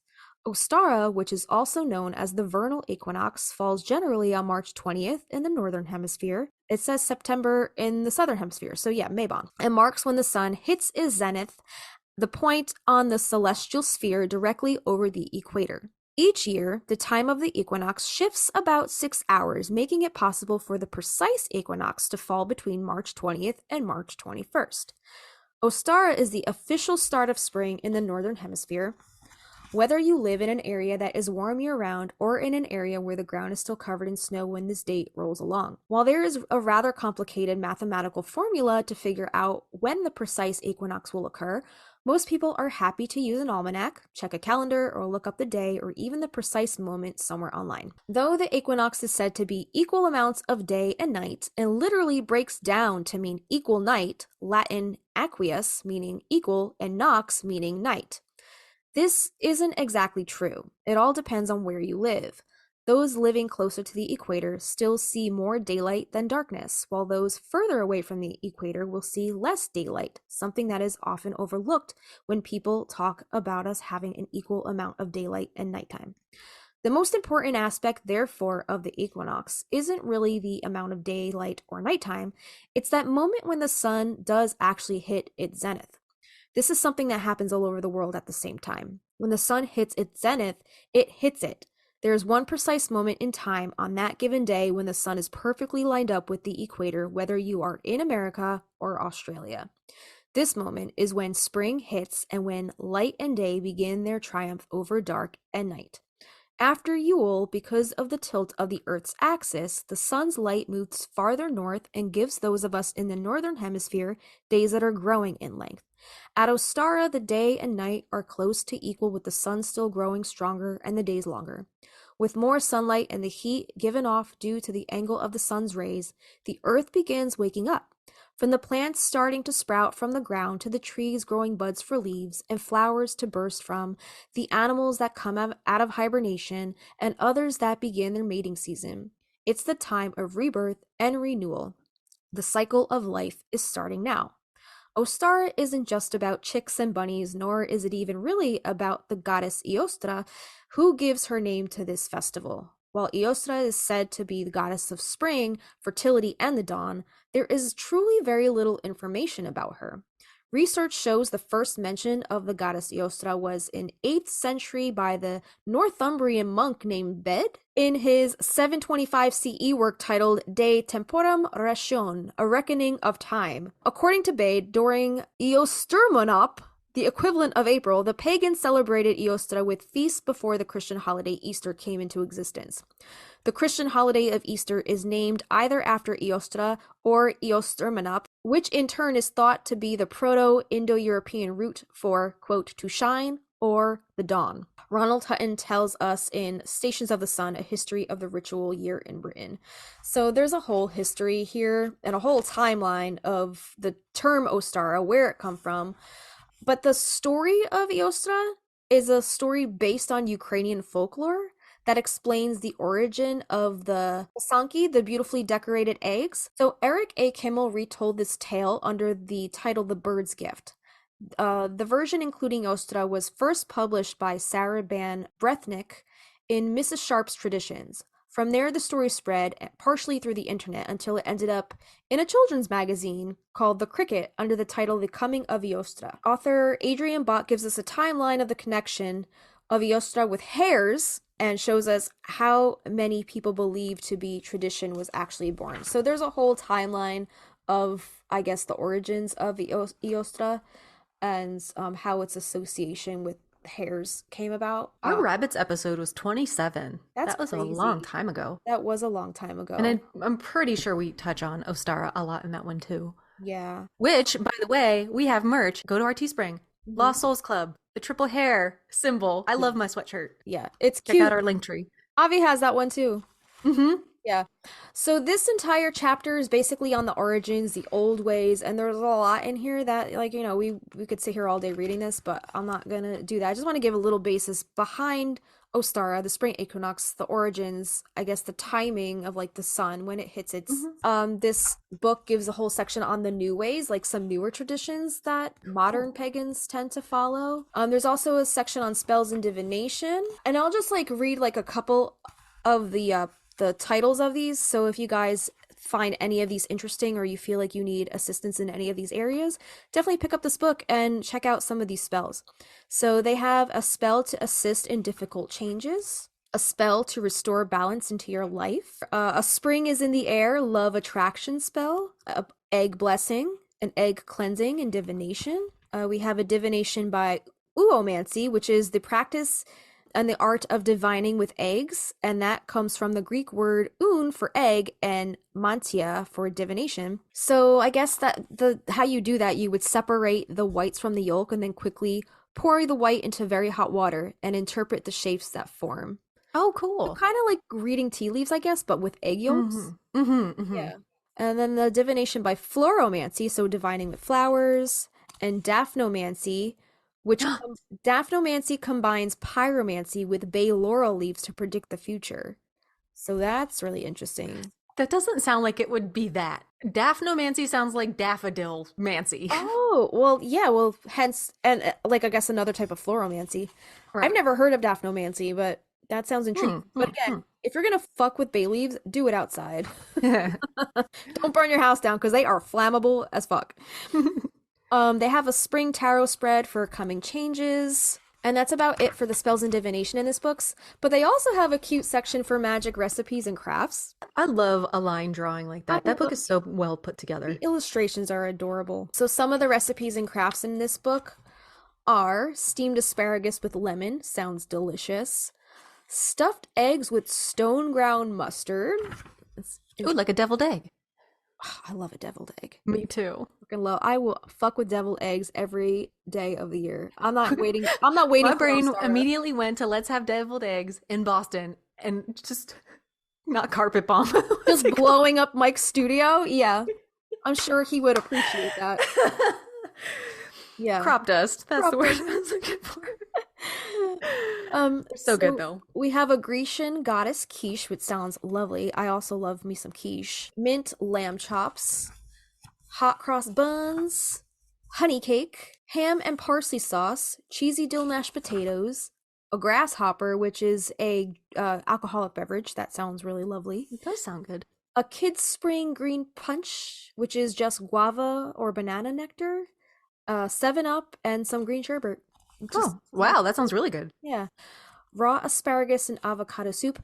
Are you into like the cold soups, like Not really, no. gazpacho or whatever? Yeah, I don't know if I could. Are you? No, I like me a hot soup for sure. And then there's some like vegetable dishes: honey ginger carrots, garlic mushrooms. Ooh, honey lime scallops sound freaking good. Oh man. Thai chili, fish and peppers, egg Oh man. soup. There's a lot of good recipes in this book. And then there's some craft projects. One of them is cascarones, which are I guess homemade. It's hollowed out eggshells and you could fill it with glitter and confetti, and I don't know, like, do you throw these at people? Like, That's what I was thinking. what's the intention? I'm glad you said it. I don't know. That would be kind of an interesting project if you could just take the like little top off of the egg somehow, fill it up with your maybe like compostable glitter or like confetti or flower seeds or something, and decorate the outside and then throw them against like your trees and like smash them and like send all that energy out into the yard. Are you ready for the answer to our speculation? Okay. On the next page it says, to actually use the cascarones, you simply throw them at people. When they make contact, they will explode, covering the intended with whatever is inside, particularly glitter and chalk dust. Be careful using real eggs. There is a possibility of hurting somebody that way because of the broken eggshells, I guess, because they can be very sharp and cut people. So you can do paper mache versions to offer a more safe way to do that. But I guess the intention is you decorate them with spiritual symbols, and when you fill them, it should correspond with the need of the person or a blessing you would like to bestow upon them. So whatever you fill it inside with, that's what you want to throw it at the person who needs all those blessings, basically. No more debt. You're not getting audited.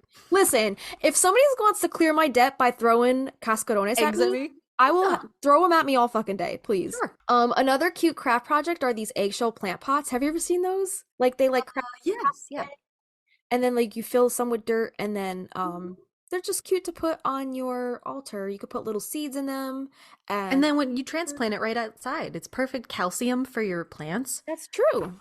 100%. Oh, look, there's a little illustration. How cute is that? Oh, I like that. I might do that this year. That's adorable. So cute. You can make cascarilla powder out of the eggshells. So if you make your, morning eggs, don't throw the eggshells away. Save them and then grind them up into a fine powder. Put them. Make sure they're dry. Dry them out. So there's no bacteria. Exactly. And then put them around your windowsills, around your property line. You could paint garden stones. Make Ostara terrariums, which I love a terrarium. I think they're so cute. You can make these little book gardens with succulents. Look at that. Oh, that's adorable. Yeah, get a book from Goodwill. Yeah, you could cut it. Yeah, exactly. A used book, cut out the pages. And then they have some prayers and invocations to different gods and goddesses. They have a meditation for evaluating balance in your life. Hey, meditation for we should do a meditation when we're in Boston. Should we do one of these for our Patreon and post it? Yeah. Okay. Let's do that. Love it. Meditation for new beginnings, a prayer to the god and goddess to bring balance into your life, prayer to the goddess to assist in new beginnings. All of these are going to be for new beginnings and fertility and new growth and all of that stuff, because this is the time. That's this time of year for new beginnings and everything springing back to life. They also have a whole section of ritual. If you guys are more into the not so much like doing quick little spells and invocations, but actual ritual.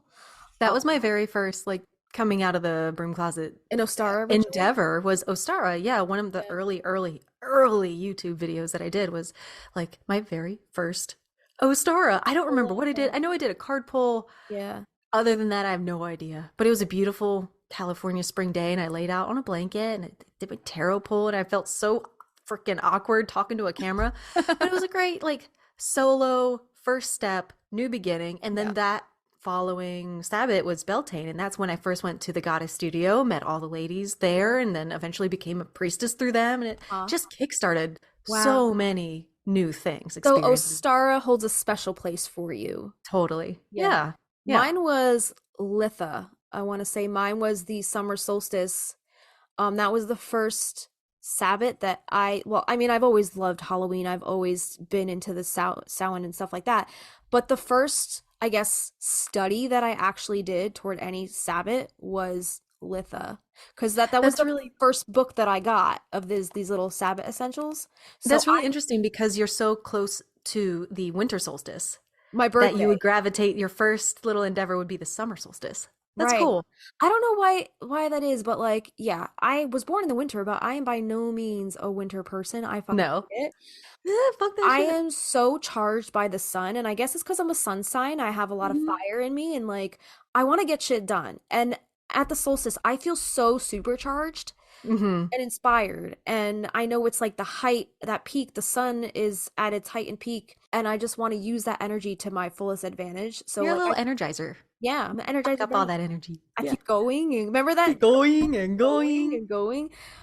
So the first Sabbath I ever really went balls to the wall with was the summer solstice for me, and that was back in, I want to say 2017.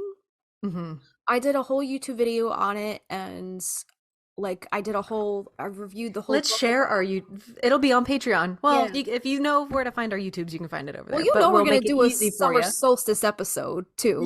Yeah. So we'll get to that when we get to it, but yeah, that was my first foray into the world of the Wheel of the Year, and I went so hard with that Sabbath. I actually got sick. I got a cold after too much energy. Too much. I burnt out. So dang. I was like, all right, next year I'll have to scale back a little bit. Oh no. I'm sorry. That sucks. But anyway, back to Ostara. So this book has a ritual for a solitary practitioner, and it also has a ritual for a group practice. And then they also have a list of all the gods and goddesses that you can work with. So let's just talk really quick about the correspondences for Ostara. So some of the spiritual focus and the keywords: balance, birth, change, fertility, growing in strength, light, new beginnings, rebirth, rejuvenation, and renewal. And some magical focuses that you can use are abundance, balance, change, fertility, growth, lust, new beginnings, new love, passion, prosperity, purification. And some suggested workings are bonfires, you can create an outdoor sacred space or altar, divinations focused on the coming year and bringing balance to one's life, planting and creating fairy, flower, and vegetable gardens, purifying and protecting the home and all who live there, including animals. And this isn't in here, but spring cleaning, right? Like we talked about this on the last episode. Spring cleaning, get rid of shit, purge, clean your space. Don't fill it up with more shit. Right. Yeah. When you purge, just like let it be and just take in. There's power in the negative spaces, man. 100%. The liminal, remember we talked about liminal spaces a while ago? Powerful. Definitely. So just leave some space to breathe. Okay. Astrological timing and associated planets. So the vernal equinox marks when the sun hits its zenith, the point on the celestial sphere directly over the equator. Sun enters the sign of Aries in the northern hemisphere and Libra in the southern hemisphere. Some archetypes for the female are goddess of fertility, mother of the earth, or the goddess in the form of the maiden. If you want to work with the male energy, it's a god in the form of a young, lustful man who will soon become the father, god of the wild, or the green man. Some deities and heroes. Goddesses: Almathea, Greek; Aphrodite or Venus, which is Greco-Roman; Blodeuwedd, which is Welsh; Eos, which is Greek; Eostra, which is Germanic; Epona, Celtic; Flora, Roman; Freya, Norse; or Gaia, another Greek. And there's more here. Guinevere, Welsh; Libera, Roman; Maya, Greek; Persephone, Greek; Rati, Hindu; Renpit, Egyptian; Umaj, Russian; or Envila, Slavic. There's much more feminine deities here than the male, which I guess it's understandable. Like the whole myth What of male ones are there? Stephanie. So the gods, we have Angus Macog, which is Irish, Cernunnos, which is Anglo-Celtic, the Dagda, which is Irish, Eros or Cupid, Greco-Roman, the Green Man, European, North American, Kama, Hindu, Mabon, Anglo-Welsh, Osiris, Egyptian, Pan, Greek, and Thor, which is Norse. Okay. Yeah. Yeah, that's perfect. Yeah, definitely Osiris because Yeah. rebirth. Mm-hmm. And I was thinking right away, you said lusty god, and I was like, Pan. Pan. Yeah. So some of the colors you can work with are green, light blue, pink, silver, violet, white, yellow, anything pastel, really, right? Yeah, all those peep colors. Those peep. Oh, I love a good peep. How do you like your peeps? I like them cold. Do you heat yours up? No, but I've I seen snap people the heat neck them off up. first. You snap the Christina likes to torture her peeps before. I like leaving them out for a few days so they get that like little stale crunch. Okay. I haven't had a peep in a long time. I do like the marshmallowy too, but I do love a little bit of a crunch to my peep. That's so funny. Yeah. So some herbs you can use during this time are broom herb, which is calming, for communication, concentration, divination, for harmony, intuition, prosperity, and purification. You can use high John root, which is good for attraction, blessings, divination, happiness, love, luck, peace, prosperity, psychic ability, strength, support, and well-being. Then there's Irish moss, which is good for luck and money. Lemongrass, which is good for psychic awareness and purification. And they don't have clover on here, but I would guess that's also like a good luck one. Yeah, that would be a good luck one. Yeah. And they also don't have wait, do they have flowers in here? I was gonna say, do they have daffodil? Oh, they do have flowers. Okay, maybe I didn't get to it yet. Trees. The alder, the apple tree, the hawthorn tree, which we've talked about before. Then we're gonna get to flowers. I would say also the pear tree, like the one we talked about last time. It bursts beautiful, big and white in the spring, but they fucking stink. And also dogwood trees are some of the first here to bloom. And Japanese magnolias, they're also called tulip trees. Yeah, we get the magnolias around here too. So pretty. They always make me think of spring first because they're always one of the first things to bloom around here. So flowers, we have apple blossoms, columbine, crocus. Did we talk about the crocus before? Do you know? No, I don't think so.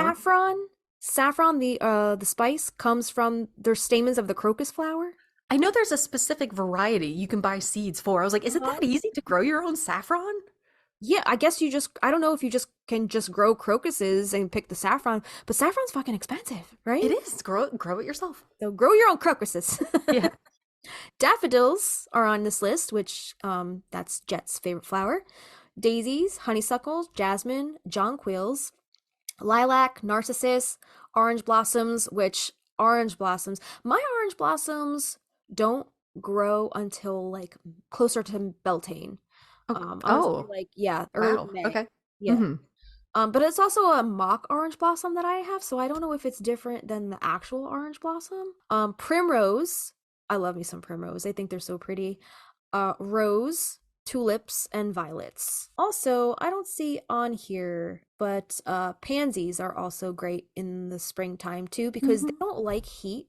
So they tend to really like the springtime a little more because it's a little cooler. Put snowdrops in there and lilac. Like lilac's not on this. We did a lilac episode. Yeah, lilac's on here. Yeah. Oh, okay. Yeah. Some crystals and stones you can use or work with around this time are agate, aquamarine, and bloodstone. Metals, silver. That's the only one on this list, but that's good for ambition, attraction, beginnings, calm, creativity. It seems very versatile. Animals, totems, mythical creatures. You can work with bees, which are also a huge symbol for Jet, right? Oh, we need a bee episode. An unfortunate symbol for Jet because that means her impending doom, but bees nonetheless. Also, boar, a wild boar, butterflies, chicks, hedgehogs, horses, phoenix, pukas. Puka is a magical Irish creature said to be half man and half rabbit, or other animal, but mostly rabbit. It symbolizes fertility and was a servant who helped bring the power of the vernal equinox to the land, woods, and field. Didn't we have a theory that Martha Chase? Didn't we think she was like the rabbit? Yeah, she was collecting the souls, shapeshifting. Yeah, something like that. So maybe she's down with the magical Irish lore. Down with the sickness. Down with the sickness. The next one on this list is a rabbit. For its symbol of fertility, because rabbits multiply quickly and in large numbers, and it's a symbol of prosperity and abundance. The ram, clearly, because it's a time of Aries. It symbolizes young masculine power, particularly of a lustful nature, like you were saying, Pan, and the power to procreate, also the symbol of the Aries. And then we have the robin, the first sign of spring, and it shows it is the end of the cold winter and announces the coming of sun and warmer days. It gives some scents and oils that you can work with. Apple blossom, clean crisp air, columbine, crocus, daffodil, daisy, all the ones that I mentioned before, basically. Tarot keys to work with: the Empress, the Fool, the Magician, the Priestess, Strength, Justice, or the Star. And there's a bunch of symbols and tools here. Some different foods, which we talked about basically in the recipe section. Drinks, anything that comes in spring colors or a mead is a big one. Mm-hmm. Activities and traditions of practice: blessing seeds, cascarones, coloring eggs, egg hunts, home blessings, making plans for the year, making plans for your garden, spring cleaning, painting or carving runes to represent new ideas or qualities that you want to bring into your life. Start seedlings, starting garden plants indoors if you guys are in a colder climate. So there's a bunch of stuff in here. But yeah, we'll link the book. We'll link our Amazon thing in our show notes if you guys want to pick this book up. And it also gives you some further reading if you guys want to check that out.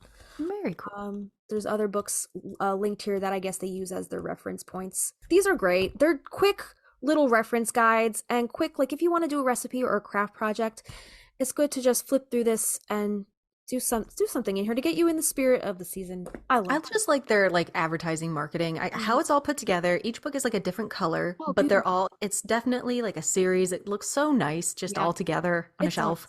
It's very aesthetically pleasing. It is. If you are driven by color and you're inspired by color, it's the series. It's for you. It's the series for you, basically. Yep, exactly. All right. Very so, good. Do you want to take us into March now and give us the whole history behind the calendar and where the name? Yeah, I'll try. There's a lot of fucking Latin and Greek, so hang tight.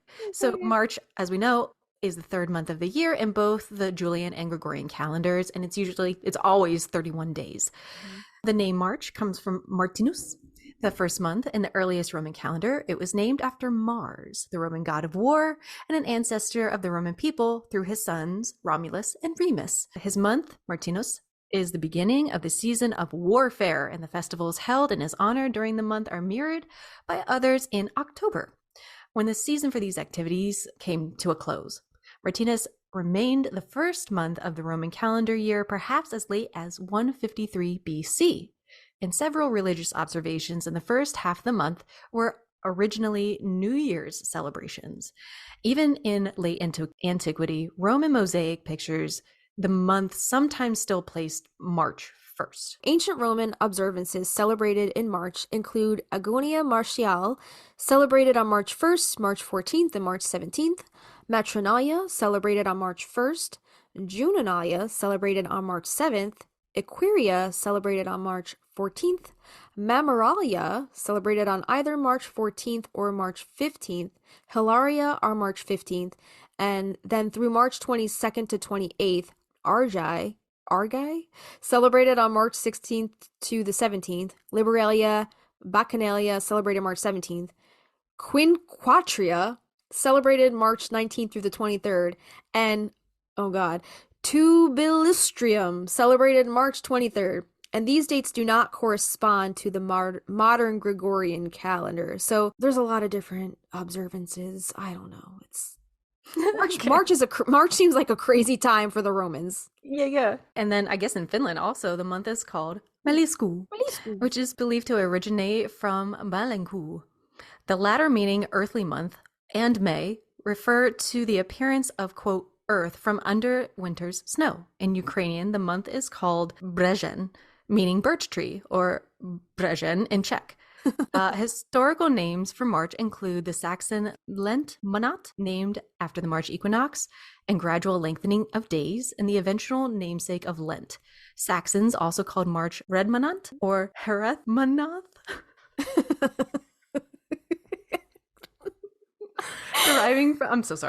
deriving from their goddess. Oh my god.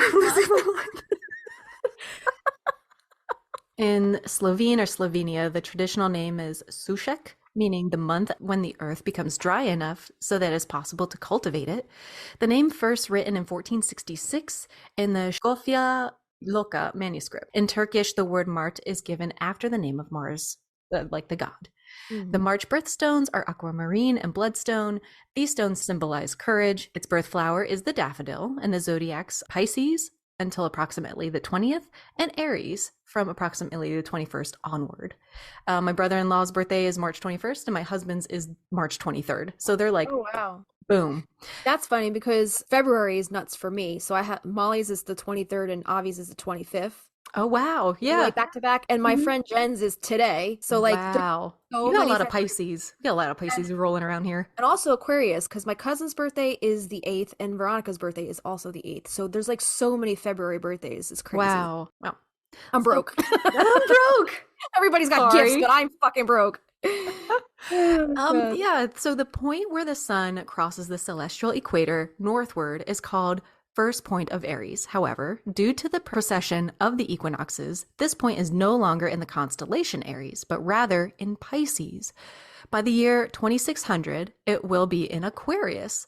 The Earth's axis causes the first point of Aries to travel westward across the sky at a rate of roughly 1 degree every 72 years.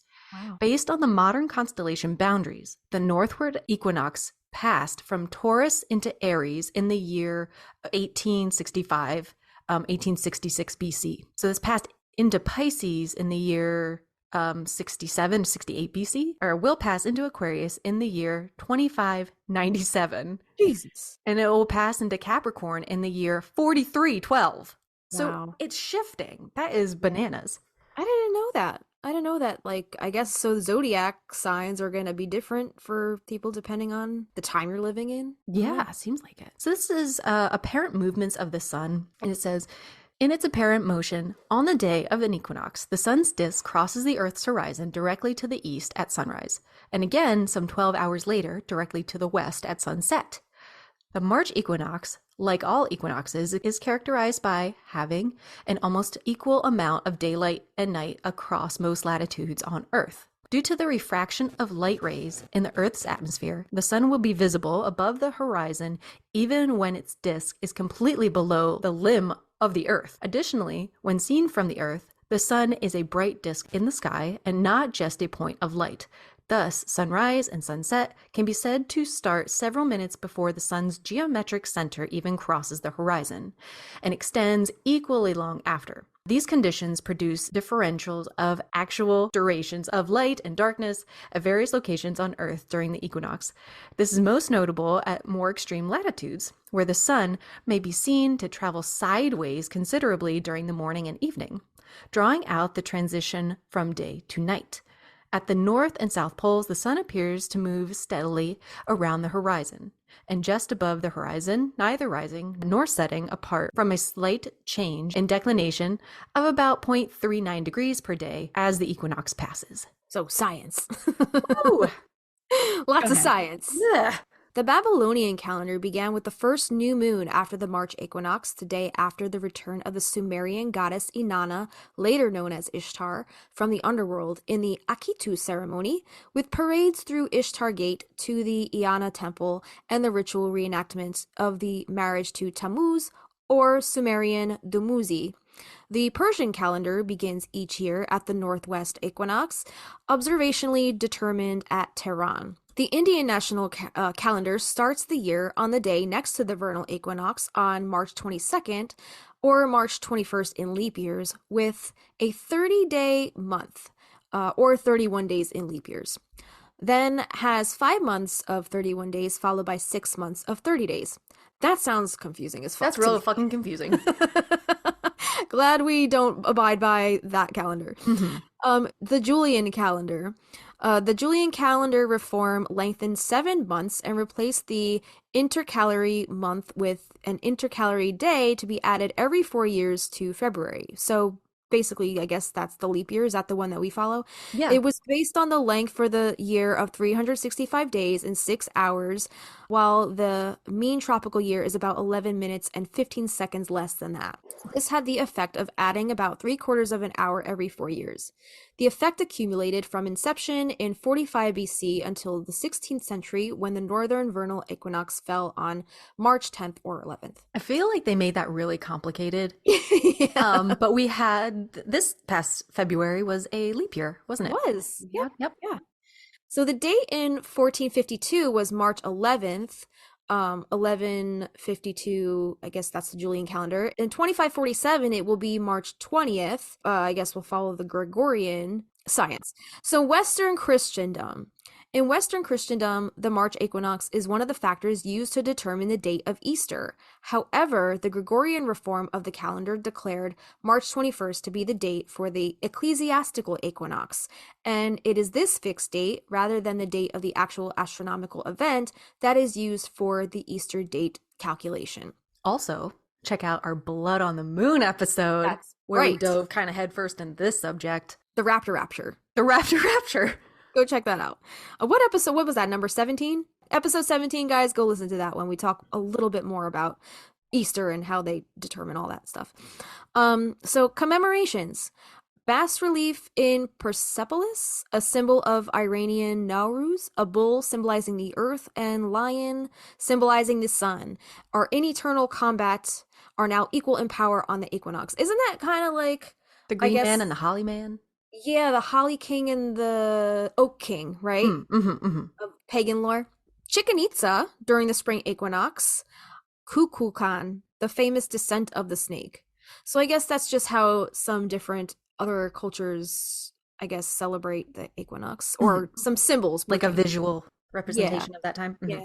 So the Abrahamic tradition, the Jewish Passover usually falls on the first full moon after the Northern Hemisphere vernal equinox, although occasionally, currently 3 times every 19 years, it will occur on the second full moon. The next one is the Christian churches and how they calculate Easter.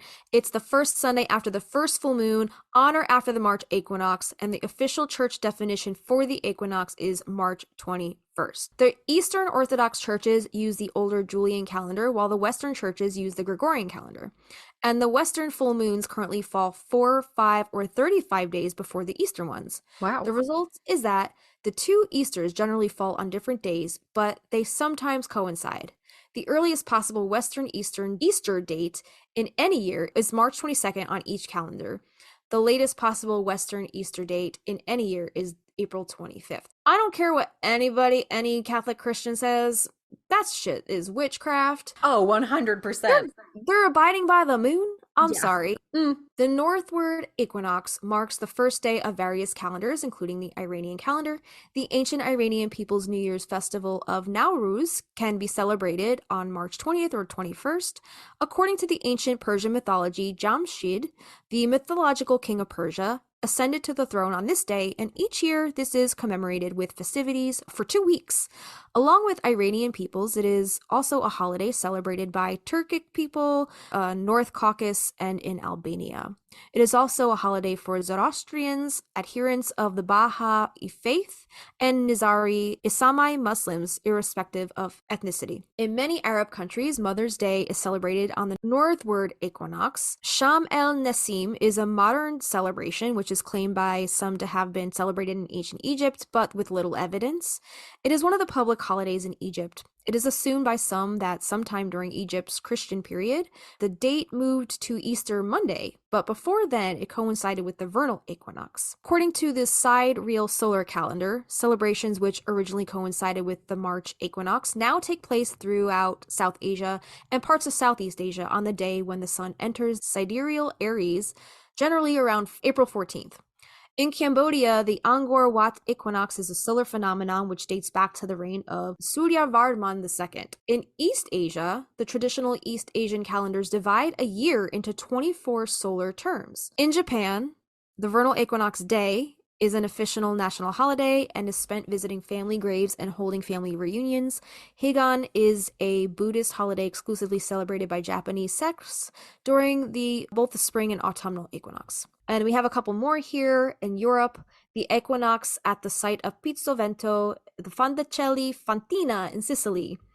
Hilaria was an ancient Roman festival commemorating the death and resurrection of Attis. In North paganism, a Disabolt was celebrated on the vernal equinox. I don't know what that is. And then we have the drowning of Marzana. A Disabolt was a bolt. It was a sacrificial holiday, which was held in honor of the female spirits or deities called Disir and the Valkyries from prehistoric times until Christianization of Scandinavia. That's cool. Yeah. And then the drowning of Marzana, it's that's a name used to describe the effigy of the goddess, which was ritually burned and drowned during an early spirit rite called Jare Sueto to hasten the approach of spring. And its function was to ensure a good harvest in the upcoming year. And it follows principles of sympathetic magic. Interesting. It's an effigy made of straw or wheat wrapped in white cloth and adorned with ribbons and necklaces. The next one is the Americas. We have Spring Equinox in Teotihuacan. The reconstructed Cahokia Woodhenge, a large timber circle located in the Mississippian culture Cahokia Archaeological Site near Collinsville, Illinois, is a site of an annual equinox and solstice sunrise observance. And out of respect for Native American beliefs, these events do not feature ceremonies or rituals of any kind. Then we have our modern culture. World Storytelling Day is a global celebration of the art of oral storytelling celebrated every year on the day of the northward equinox. We have World Citizen Day, which occurs on the northward equinox. The Baha'i calendar year starts at the sunset preceding the March equinox, calculated for Tehran. In Annapolis, Maryland, United States, boatyard employees and sailboat owners celebrate the spring equinox with the burning of the Socks Festival. Traditionally, the boating community wears socks only during the winter, so these are burned in at the approach of the warmer weather, which brings more cute. Yeah, which brings more customers and work to the area. Officially, nobody That's cute. Nobody then wears socks until the next equinox. No. Neo-pagans observe the March equinox, referred to as Ostara, which we just talked about, as a cardinal point on the wheel of the year. In the northern hemisphere, some varieties of paganism adopt vernal equinox celebrations, while in the southern hemisphere, pagans adopt autumnal traditions like Mabon. On March 20th, 2014 and March 20th, 2018, the March equinox was commemorated by an animated Google Doodle. Oh, that's cute. I don't know what they were. What it was. I have this cool book. I don't remember who gave this to me, but either my mom or my brother for Christmas one year. It's called Spells for a Magical Year. 100 Rituals and Enchantments for Prosperity, Power, and Fortune by Sarah Bartlett. But it just gives you a gist of what you can expect in each month. So for March, it says the spells are for enchantments and for manifesting dreams. Plant energy, pine tree for good fortune. Crystal power, aquamarine to reveal true desires. And this says, an old English folk rhyme tells us that Mars brings breeze loud and shrill, stirs the golden daffodil. And at this time of the year, there is a distinct change in the weather. So in the northern hemisphere, plants that had seemed dead or dormant burst into bud, while in the southern latitudes, autumnal colors weave through the landscape. So basically, this first page basically goes into like all the stuff that we just talked about. But then following it, it gives each March day its own like observance. So March 1st is Matronalia, a spell to bring creative and fertile reward. And it gives you the spell for each one. What's the 20? I usually say the 21st. I know it's 19th this year, but what's the 21st? This deems the March 20th, the spring equinox, but it doesn't give anything for the 21st. The next one after that is March 25th, which is the festival of Cybele, which is used to enchant or fulfill a wish in one lunar cycle. Cybele was an ancient goddess who in Greek mythology rejected Zeus, but while she slept, the great philanderer managed to seduce her. Eventually, Cybele gave birth to Agdistis, a hermaphrodite demon so wild that the other gods feared him. In their terror, they cut off his sexual organs, and from his blood sprang an almond tree. Whoa! Isn't mythology fucking like bananas? It's pretty metal. Yeah. March 15th is Bacchanalia. Like Bacchus? Yeah, and on that day you're supposed to do a spell to make a wish come true. So it seems like a lot of like wish magic, which makes sense because like St. Patrick's Day is like all about good luck, wishing on manifesting. rainbows. Exactly. There's only a few more in here. We have Aharani, which is the ancient Persian New Year. Up until the 30th of April, in ancient Persian celebrated the start of the year. Aharani was the goddess of water, invoked at this time of year for fertility, health, peace, and wealth. It is said that she brought prosperity to the land and helped women to become pregnant. Water libations, pouring water from jars over its sacred altars, were a key part of her rituals. And That it gives makes you, sense with the spring showers. yeah, it gives you a whole spell to do that. And then it gives you a new moon spell, a full moon spell, and then a keep your eyes off my lover spell. Oh, watch out. It doesn't give a date for that, but I guess it's just March in general. And then the last one in March is a money spell, which uses the Hindu god of wise abundance, which is Ganesha. That's the elephant god, and he removes all obstacles in your pathway to making money and manifest dreams and abundance. Yeah. And connect that with like leprechauns and pots of gold. Right. Yeah. I'm surprised they don't have St. Patrick's Day in here for March. That's kind of like, what the fuck? Everything in here is kind of like an eclectic mix of all different traditions. It's really weird that they don't have that in here. They go from March 15th to March 20th. They completely bypass the 17th. Okay. Yeah. So I don't know. But those are all the March things in here. And that's a beautiful book. Yeah, and they include the ingredients and the materials list you need for all the spells in here. So check it out if you guys want to do some March magic. Our next thing is from a weather channel. And this is why we have the saying, I guess, in like a lion and out like a lamb. Which I always thought, before I even read this, I thought it's like the weather is crazy and unpredictable, like a lion, coming in strong, and then nice and easy going out, like nice, calm springtime weather. Little lamb. But let's find out. Okay. It says, is this saying about March true? We take a closer look at this bit of weather folklore. You may have heard the saying, if March comes in like a lion, it will go out like a lamb. But where does it come from? According to the Farmer's Almanac, the weather folklore stems from ancestral beliefs in balance, meaning if the weather at the start of March is bad, roaring like a roaring lion, the month should end with good weather, gentle like a lamb.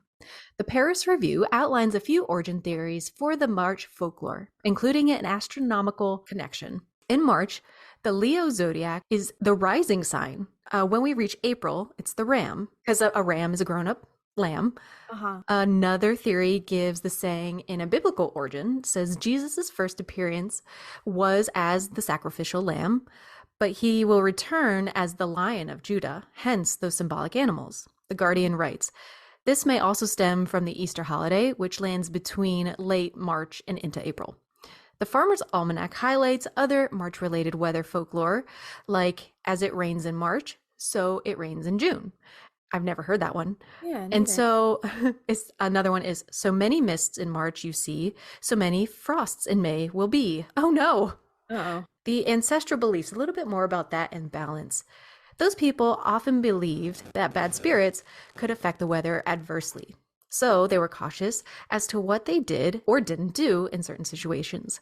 Those beliefs often include ideas that there should be a balance in weather and life. So if a month came in bad, roaring like a lion, it should go out good and calm, docile like a lamb. With March being such a changeable month, in which we can see warm spring-like temperatures or late season snowstorms, this says we can only hope that if March starts off a little stormy, it will end on a calm note. But the key word is hope. However, this saying seems to be simply a rhyme rather than a true weather prediction. Some other March-related weather lore includes a dry March and a wet May. Fill barns and bays with corn and hay. March winds and April showers bring forth Mayflowers. So many mists in March you see, so many frosts in May will be. Eats on St. Joseph's Day the 19th clear, so follow a fertile year. Easts on St. Mary's the 25th, bright and clear, fertile is said to be this year. Okay. That sounds kind of like the whole Groundhog Day myth. Totally. Right? Like, if this happens, then this is going to happen then. Or if it doesn't happen, then you're going to get 1,000 more weeks of winter, whatever. Yeah. So beware of the Ides of March and other unlucky dates and superstitions. This article is by Michaela Ram. This is from thegazette.com. Have you ever heard of the Ides of March? I never heard of it until doing research for this. Yeah, I've heard of it. I don't know what it is. I thought it was like some Roman shit. Yeah. So if you want to avoid bad luck, beware of the Ides of March.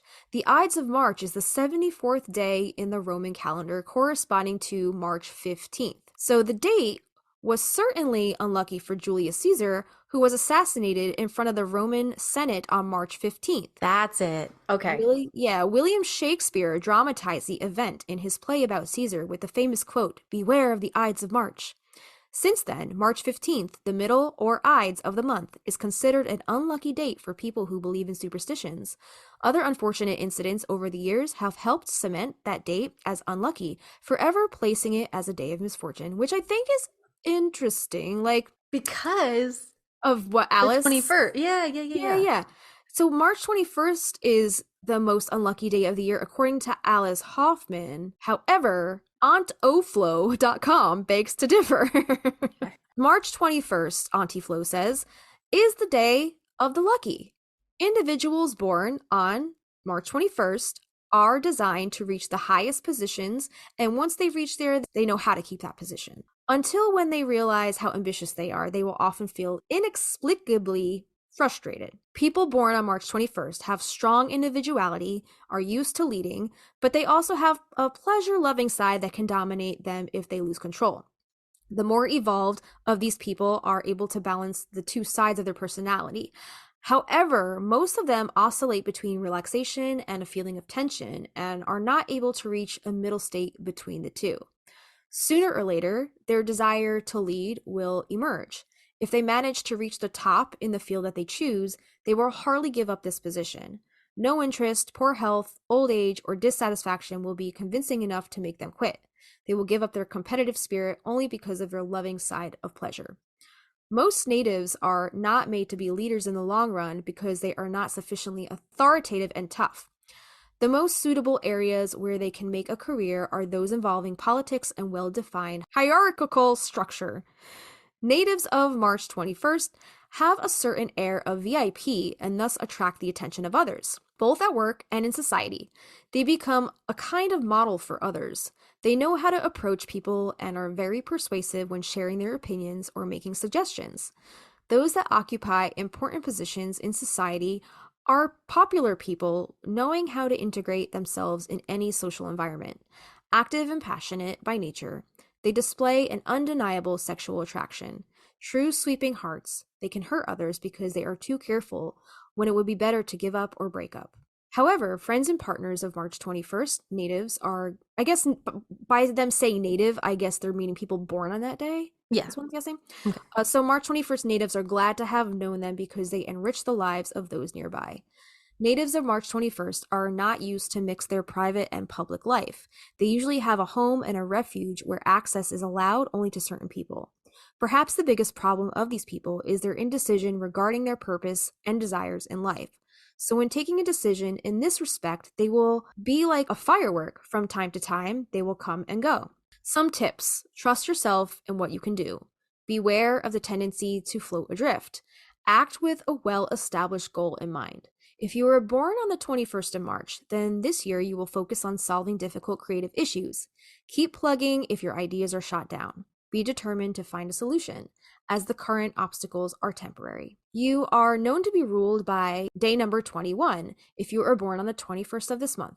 There are many great personalities, leaders, as well as artists born on March 21st. Johann Sebastian Bach, George David Berkhoff, Matthew Broderick, Gary Oldman, but those are just a few names who are born March 21st. The numerology reading means that if you are born on the 21st, you are ruled by the sun. The traits that you demonstrate include being influential, commanding, and controlling.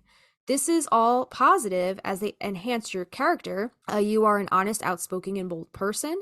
To be born on the 21st of the month means that you are straightforward, hardworking, diligent, normally successful in your field. You are proud and confident, and you love to live life with dignity. You are hardworking and never like to follow others. You have the ability to shine in politics, medicine, teaching, astrology, and the field of fine arts. You normally have sufficient money, though you do not like to work for it. Oh, I want to just say, because I only know one person actually born on this date. This is generalized. This does not include your moon sign, your rising sign, the whole rest of your chart. Right. But my brother-in-law, I'm really interested. He's so young. He's going to be 21 this March. And this is so the opposite of him. Yeah. It's unreal. He is just California kid, no worries, go with the flow. I don't want to work. I'm going to work enough to have the money to play, and then I don't want to do shit. Yeah. Well, that part sounded like him. It says that they don't want to work for their money. That part does. Yeah. Yeah. Well, I mean, like, neither does like any of. Is he Gen Z? Is he Gen Z? He must be if he's turning Yeah. 21, right? Yeah, that's Yeah. probably Gen Z. So Yeah. yeah, I love most him of the to Gen- pieces. He's got a great outlook on life. I think yeah. but people do like naturally gravitate toward him. Kids freaking love him because he's just like naturally a fun guy. Whether he's Yeah. like a leader, I have no idea, but So is he? He's a mushroom then? he likes to be kept in the dark and eat shit. No, he's a fun guy.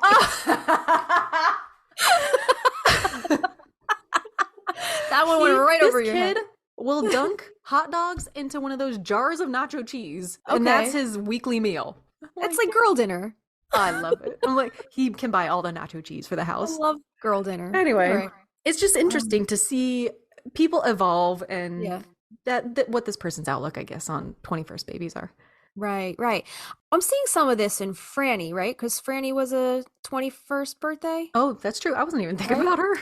Yeah, so Franny, this is basically talking about Franny's Mm-hmm. birthday. So she is hardworking. She is pretty straightforward.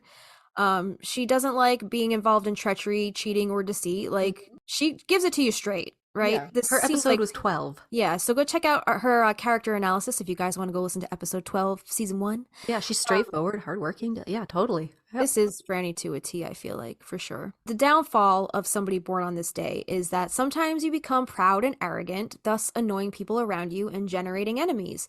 You overemphasize your achievements, and thus that can face some failures. The advice for you is to be careful not to earn a negative name, because if you do, this may lose your position, thus diminishing your confidence, and eventually you may end up following others. Health-wise, you may have problems with poor vision, hypertension, heart disease. The advice is that you should listen to others sometimes. To win in life, you need to show qualities such as being honest, sincere, straightforward. The good news is that success comes to you easily, but you may fall into the trap of being boastful. For people born on March 21st, the lucky days are the 1st, the 10th, the 21st, and the 28th. Decisions and actions taken on these dates will bring success. They are the perfect days to start a new business, start building a house, relocate to a new job or house, buy a vehicle, property, or jewelry, etc. The unlucky days of the month are the 8th, the 17th, and the 26th.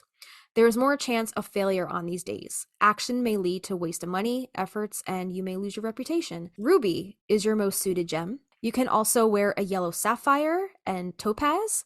These improve your luck, health, and will give success. These gems also promote the healthy growth of your young sons and daughters. Normally, these are worn on the right hand of the ring finger. Being born in March, I guess just like a generalization, not any specific day, and this is what it means. So March is ruled by Neptune and Mars. So Neptune between the 1st and the 20th, and then Mars between the 21st and the 31st.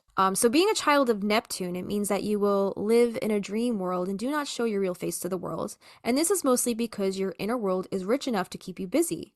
Being a child of Mars, it means you are content and sure of yourself. While other people may depend on others while going through hard times, this is not your case because you are independent. Other people prefer to rely on you too, and this is something you want and like. You hate letting someone down. March is the month of Pisces and Aries. If you are born in the first half of the month and you are governed by Pisces, hence by Neptune, you are a very original and eccentric person. You are curious and interested in the future, and this feature makes you prone to embrace the field of technology and science. Those born under the influence of Neptune are born teachers and philosophers. They are perfectionists and have an excellent intuition. They are talented artists and like to get into holistic activities such as medicine or even construction. It is important that they value education and pursue it in order to be able to use their full potential. These individuals are sensitive and creative. And March is still classified as the spring month, which has 5 letters. To be born in March, the 3rd month from the numerology perspective, means that you will enjoy vitality in your life. The energy of the number 3 makes you resilient, physically or mentally. You are restless and in the same time relaxed. You are excellent at expressing yourself, and people like you most of the time. Most of the time. Okay. Yeah. Your good skills are writing, speaking, and singing. People enjoy your company and especially talking to you. You are extremely loving and caring, and this brings you lots of sensitivity, and you undergo lots of ups and downs. Kind of like March weather, right? It could be warm, it could be windy. March is in Yeah, definitely unpredictable. March is the third month of the Gregorian calendar, and it was named for the Roman god Mars, the god of war. Obviously, the ruling planet of March is Mars. If you are born in March, your gemstone is emerald and aquamarine, and some of your characteristics are as follows. So, your strengths, you are attractive, expressive, and open, and some of your weaknesses, you can be undecided, you are addicted to pleasure, and you can often be upset. Oh. So I don't know if upset means like moodiness. I'm not sure. So some of the astrological implications of being born on an equinox are the following. So balance and harmony. Equinoxes are a time of balance and harmony as day and night are in equal length. People born on an equinox may be naturally drawn to these qualities and may have a gift for creating balance and harmony in their own lives and in the world around them. And then change and transformation. Equinoxes are also a time of change and transformation as the seasons are about to shift. People born on an equinox may be more open to change than others and may be drawn to careers or paths that involve transformation. Creativity and inspiration. Equinoxes are a time of new beginnings, and people born on an equinox may be naturally creative and inspired. They may be drawn to artistic or creative pursuits and may have a unique perspective on the world. Equinoxes are a time of wisdom and compassion as the sun is equally balanced between the northern and southern hemispheres. People born on an equinox may be naturally wise and compassionate and may have a deep understanding of the human condition. I know, yeah, so I guess I'm an equinox baby. The 20th, You are. yeah. Just so special. A winter equinox. You are so special. I think this is the last little bit we have. I think I have a tea thing for you at the very end. But since we're talking about the equinox, we're going to talk about some tips on preparing for Aries season. I know that there are certain signs that the moon is in that really affect me. And so having something like that affect you in the sun sign can take up a bigger chunk of your time. So these are, I guess, some tips to help you for Aries season, but they might be able to transition over into when the Aries moon comes around too. If you're starting to feel maybe your emotions heightened on your sleeve and you're a little more aggressive. Anger. Yeah. When you're a little more quick on the trigger. Yeah, because Mars is like that conflict energy, right? Yeah, that fire, the forward, getting shit done is great, but maybe you might be stepping on some toes to get there. So let's talk about this. This is from astrologyanswers.com. And this says, Aries season also marks the beginning of the new astrological year. Each time the sun moves into a new sign, we experience a month of new energy and new experiences that take on that sign's qualities and themes.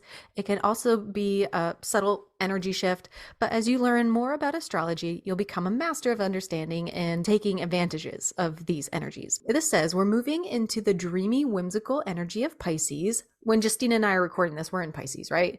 Yeah, because your husband's birthday just came. Season and into the action-oriented and passionate energy of Aries season.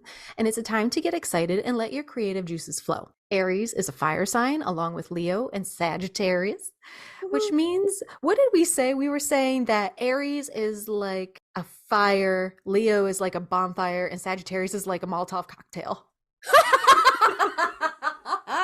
I love that analogy.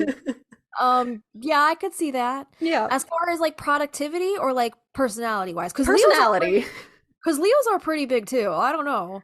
Yeah, like Aries, I feel like you can count on them. That fire's going to be burning like a hearth fire. But then the Leo is like, let's fucking dance naked or on the fire and, you know, burn up on marshmallows. And Sagittarius is like, I'm going to burn the world to the ground. We go balls to the wall. We're a little extra about shit. But I love you. Thank you. So this means it's full of energy and spirit. And when you channel that energy, you're nearly unstoppable. Fire signs are associated with creativity and inspiration. And as Aries is the first of the bunch, it packs quite the motivational punch. We're going to do this. We're going to do this. We're going to fucking do this. Boom, boom, boom, boom, boom. But knowing how to work with this energy is key. So let's keep reading and find out how we can make Aries season work for us. So what does Aries season mean? We all know at least one Aries. If you don't, then you can use Lady Gaga and her bold energy as a reference.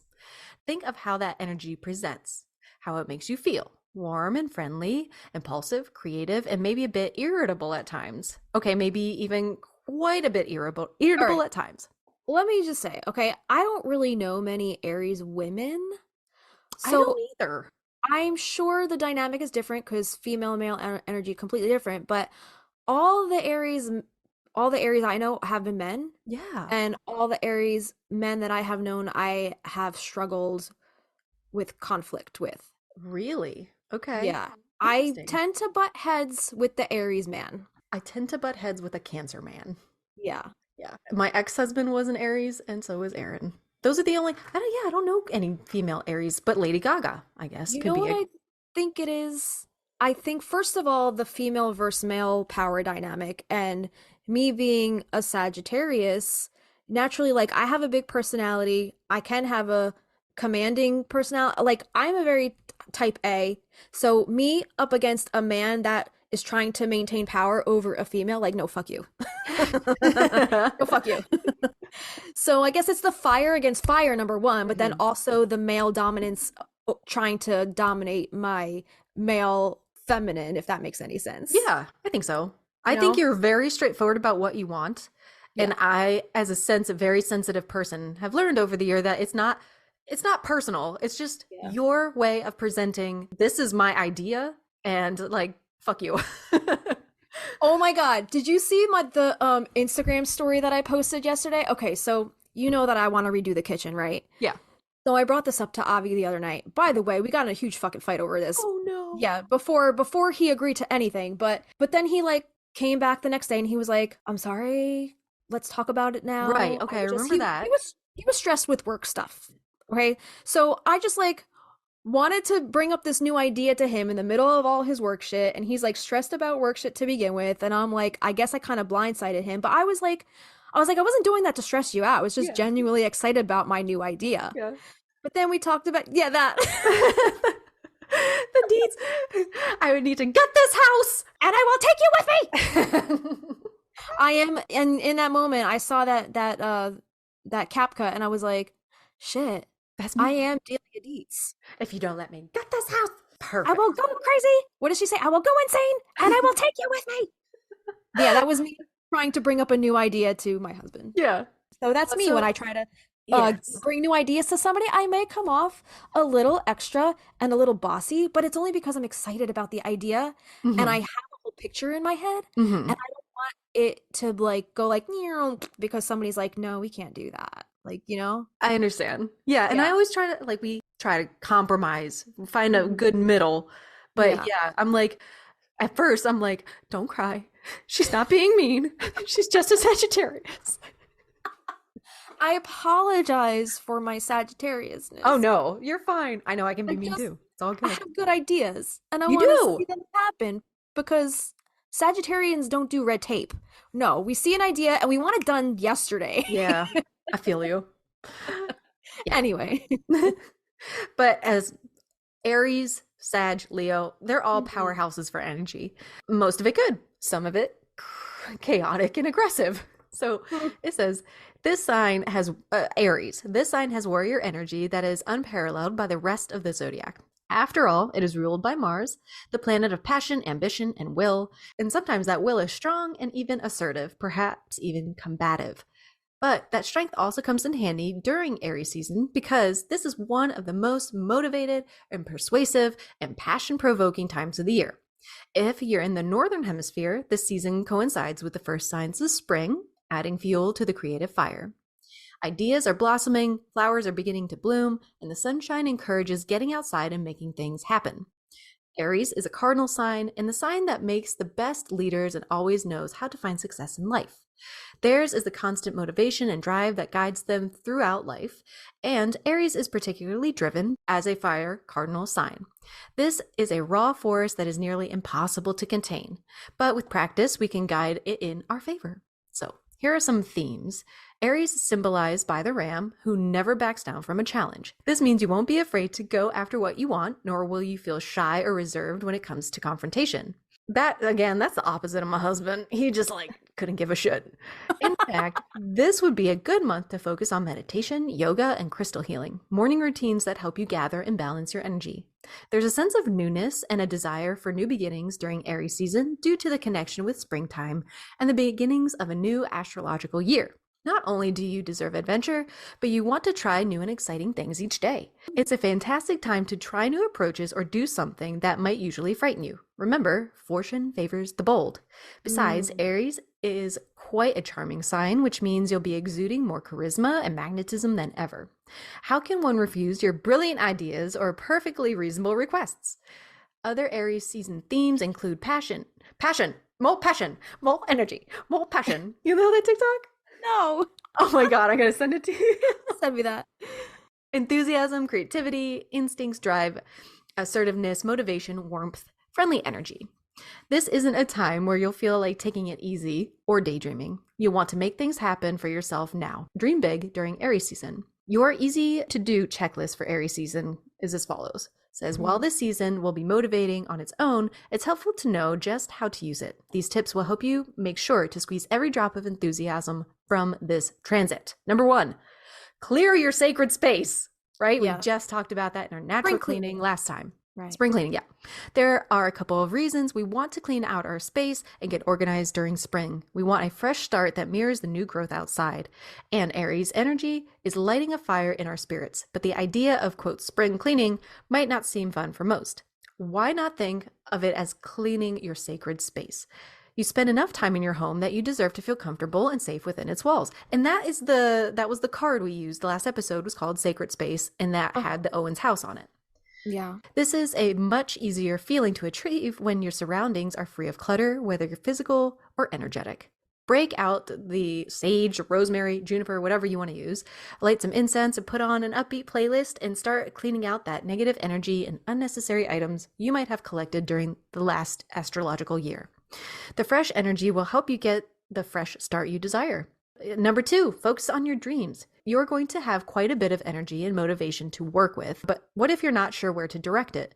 Take some time at the beginning of the season to determine what goals and dreams most need your attention right now. You can make a list of everything you want to manifest and see what brings you the most passion or joy. It says Aries energy is much more successful when it has something exciting to focus on. Number 3, push yourself. Once you've determined where to focus that energy, it's time to unleash it.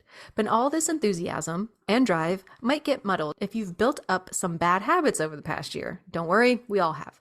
It's time to undo them. Turn off Netflix or TikTok in my case and push ourselves to rise up. We faced a lot in the past 3 years, and it might feel like it's too soon to try to start focusing on a positive future. Probably since the pandemic, they're probably talking about. Oh, yeah, that makes sense. Yeah. Yeah. It might feel like it's too soon to try to start focusing on the positive future when the present still feels chaotic. Yeah. But choosing to focus on your goals rather than current stressors will create even more enthusiasm in your life. Stressful situations will happen in life, but that doesn't mean your dreams and goals or self-care should take a hike. Number 4, let your instincts guide you. Water and fire are the elements most deeply connected to intuition, although in different ways. Water signs, which are Cancer, Scorpio, and Pisces, feel their intuition centers through emotion and their connection with the external world. Fire signs, on the other hand, seem to sense things instinctively and follow their impulses. You may know what needs to be done or sense what direction to take in certain situations. While you shouldn't act too impulsively during Aries season, following these instincts can lead to unexpected and fortuitous situations. If you get a gut feeling that hits you like a ton of bricks, you'd better listen to it. Number 5, get physical. Aries is an assertive, sometimes aggressive zodiac sign. If that energy has nowhere to go, it may appear in your daily life or conversations. That's why physical exercise is so important during Aries season, and it will even lead to more inspired energy than ever. Try exercising for at least 30 minutes a day, whether it's cardio, taking a stroll outside, or putting some disco on and hula hooping. And I know that's a lot to ask. Put music on and just dance while you're cleaning. Yeah. Like, if anything, move your body. This says, in fact, we encourage you to find routines that seem silly or childlike to amplify your creative spirit.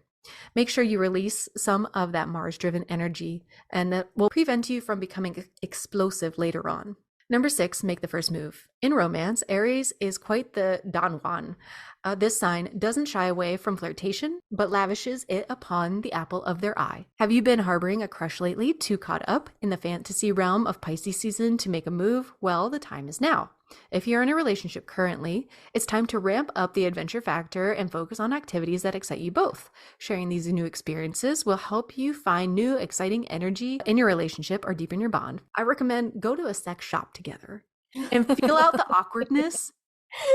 Underrated. Number 7. Light your fire. Because Aries is a fire sign, this is a great time to get in touch with this element, especially when practicing your metaphysical routines or rituals. Sage, Palo Santo incense, and candles are always healing and mystical, but their magic is particularly potent right now. Bonus points for including essential oils that connect to Aries energy, which are cedarwood, clary sage, sandalwood, vetiver, neroli, spikenard, geranium, and frankincense. Spikenard. I don't know. Spikenard. Yeah, so that's how you can prepare a little bit for the season. Even though we're a couple days in when this comes out, carry it through April, the end of April. Right? Yeah. So what the 2024 spring equinox means for your zodiac sign. So the spring equinox is the perfect time to start something new. So here's how your zodiac can find energy, inspiration, and renewal this spring equinox cycle. So spring is a time of harvest, rebirth, and renewal, and the most fertile time of year. This spring's equinox takes place at 11:06 p.m. Eastern Standard Time on March 19th, 2024, which is the first day of spring. I believe it's a Tuesday. This auspicious date signifies the midpoint between the winter solstice, the shortest day of the year, and the summer solstice, the longest day of the year. Astrologically, the spring equinox marks the beginning of Aries season, which puts the zodiac element of fire into play. After a long winter of hibernation, the spring equinox gives us all a refresh based on our own zodiacal nature. As a longtime astrologer, this author says, I've seen many clients reinvent themselves and come out of a down period with renewed energy. How will the 2024 spring equinox affect you? Although the exact moment and day of the equinox is notable, its effects will be felt far beyond that. Certainly in the days that follow, the cardinal signs, Aries, Cancer, Libra, and Capricorn, all of which correspond with the changing of the seasons, will feel the feels more intensely. Cardinal signs are associated with key angles in the horoscope template and will be asked to stretch emotionally and grow. Remember, growth is a big theme of spring, so these signs in particular will feel the urge to spring ahead, moving toward a new goal or expressing a new side of themselves. You can expect relationships to go through a nice cycle of refresh too, which means following your zodiac sign compatibility in love could enhance the good vibes even more. It's important to note that whenever we talk about the spring equinox astrology, there's an element of surprise in the air. We've got you covered with some in-the-know insights to make sure you usher in the season with grace and glide into the summer on the right path. So what to do during the spring equinox according to your zodiac sign. And this is the Reader's Digest version, so this is very short and to the point. Aries, for the spring equinox, you're going to want to journal, plan a date, prioritize kids. So if you have kids, prioritize doing activities with them. Taurus, host a game night, get creative. Gemini, make a vision board, socialize. Cancer, focus on finance, collab with colleagues. Leo, be a leader, read self-help books.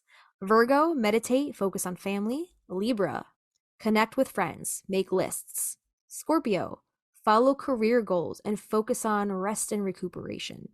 Sagittarius, plan a vacation, take a masterclass. I've been craving a vacation. Yeah. Capricorn, de-stress, find a new romance. Aquarius, make new friends, work out. And Pisces, create a routine and focus on romance. Lovely. Yeah. Let me break you down with some tea real quick and then we'll call it. All right. This is a Tea Witch's Grimoire by S.M. Harlow.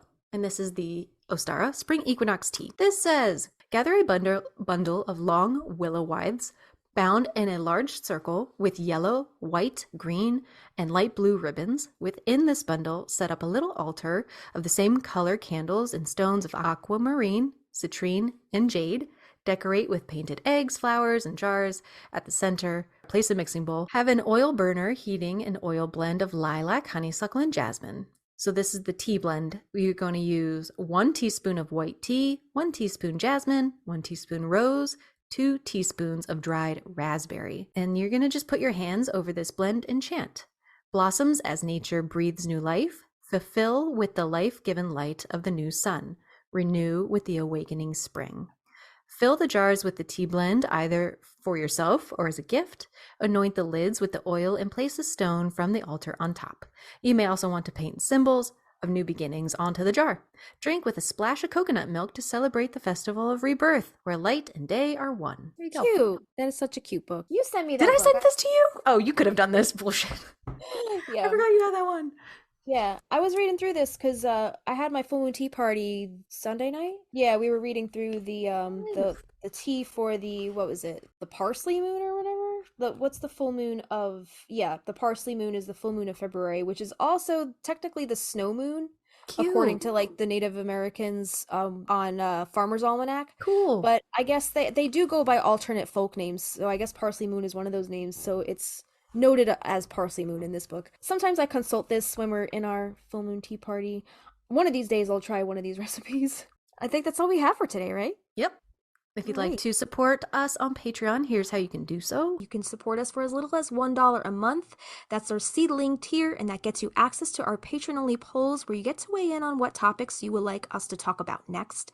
It also gets you our monthly calendar so you can see what topics we have coming up for the month, and it also gets you a welcome shout-out on the show. Our $3 Lavender Bud tier gets you our show notes for each episode in an aesthetically pleasing PDF, our after hours posts, if there's any extra tidbits or behind the scenes info pertaining to any of our episodes, we'll post those along with a blog post or extra photos, and access to our specially curated Spotify playlists. We have created playlists for our WMSR episodes as well as Production Dream playlists for each song episode, and more. Our $5 Lilac tier gets you access to our private Facebook community where we host a monthly live stream. Plus, you'll get access to our Discord server where we host our monthly watch parties.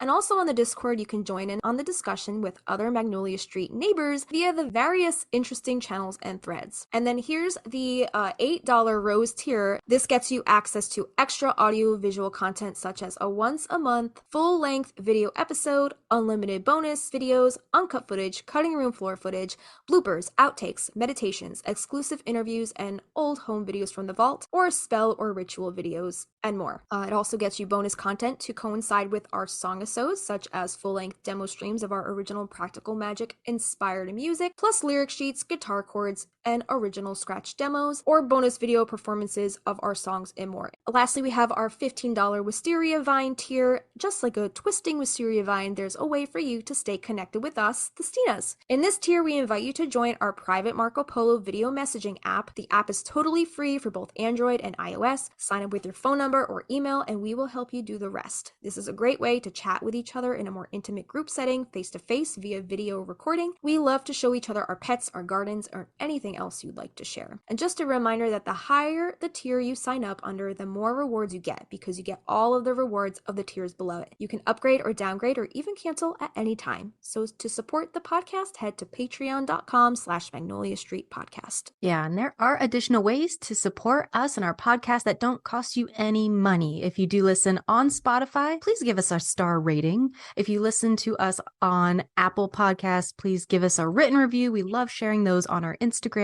And if you're on Instagram, we would really appreciate any reposts or blurbs about our podcast. And make sure to tag us at Magnolia Street Podcast in your feed, posts, stories, and share us with your Practical Magic loving friends. Our Koji links are now Linktree. So if you're going to our Instagram looking for our links, that will be under our Linktree. And that way you can find us over on our Teespring for any merch. We have a few new shirts over there to go check out.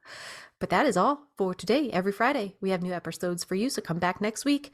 We're going to stick with the springtime theme, I think. Yeah. I think we'll talk about daffodils. What do you think? Daffodildos. Daffodils. Okay. Sounds good. All right, guys. I'm Justina. I'm Christina. And we'll see you next time.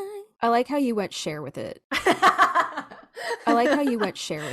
Nice. At the house on Magnolia Street, would you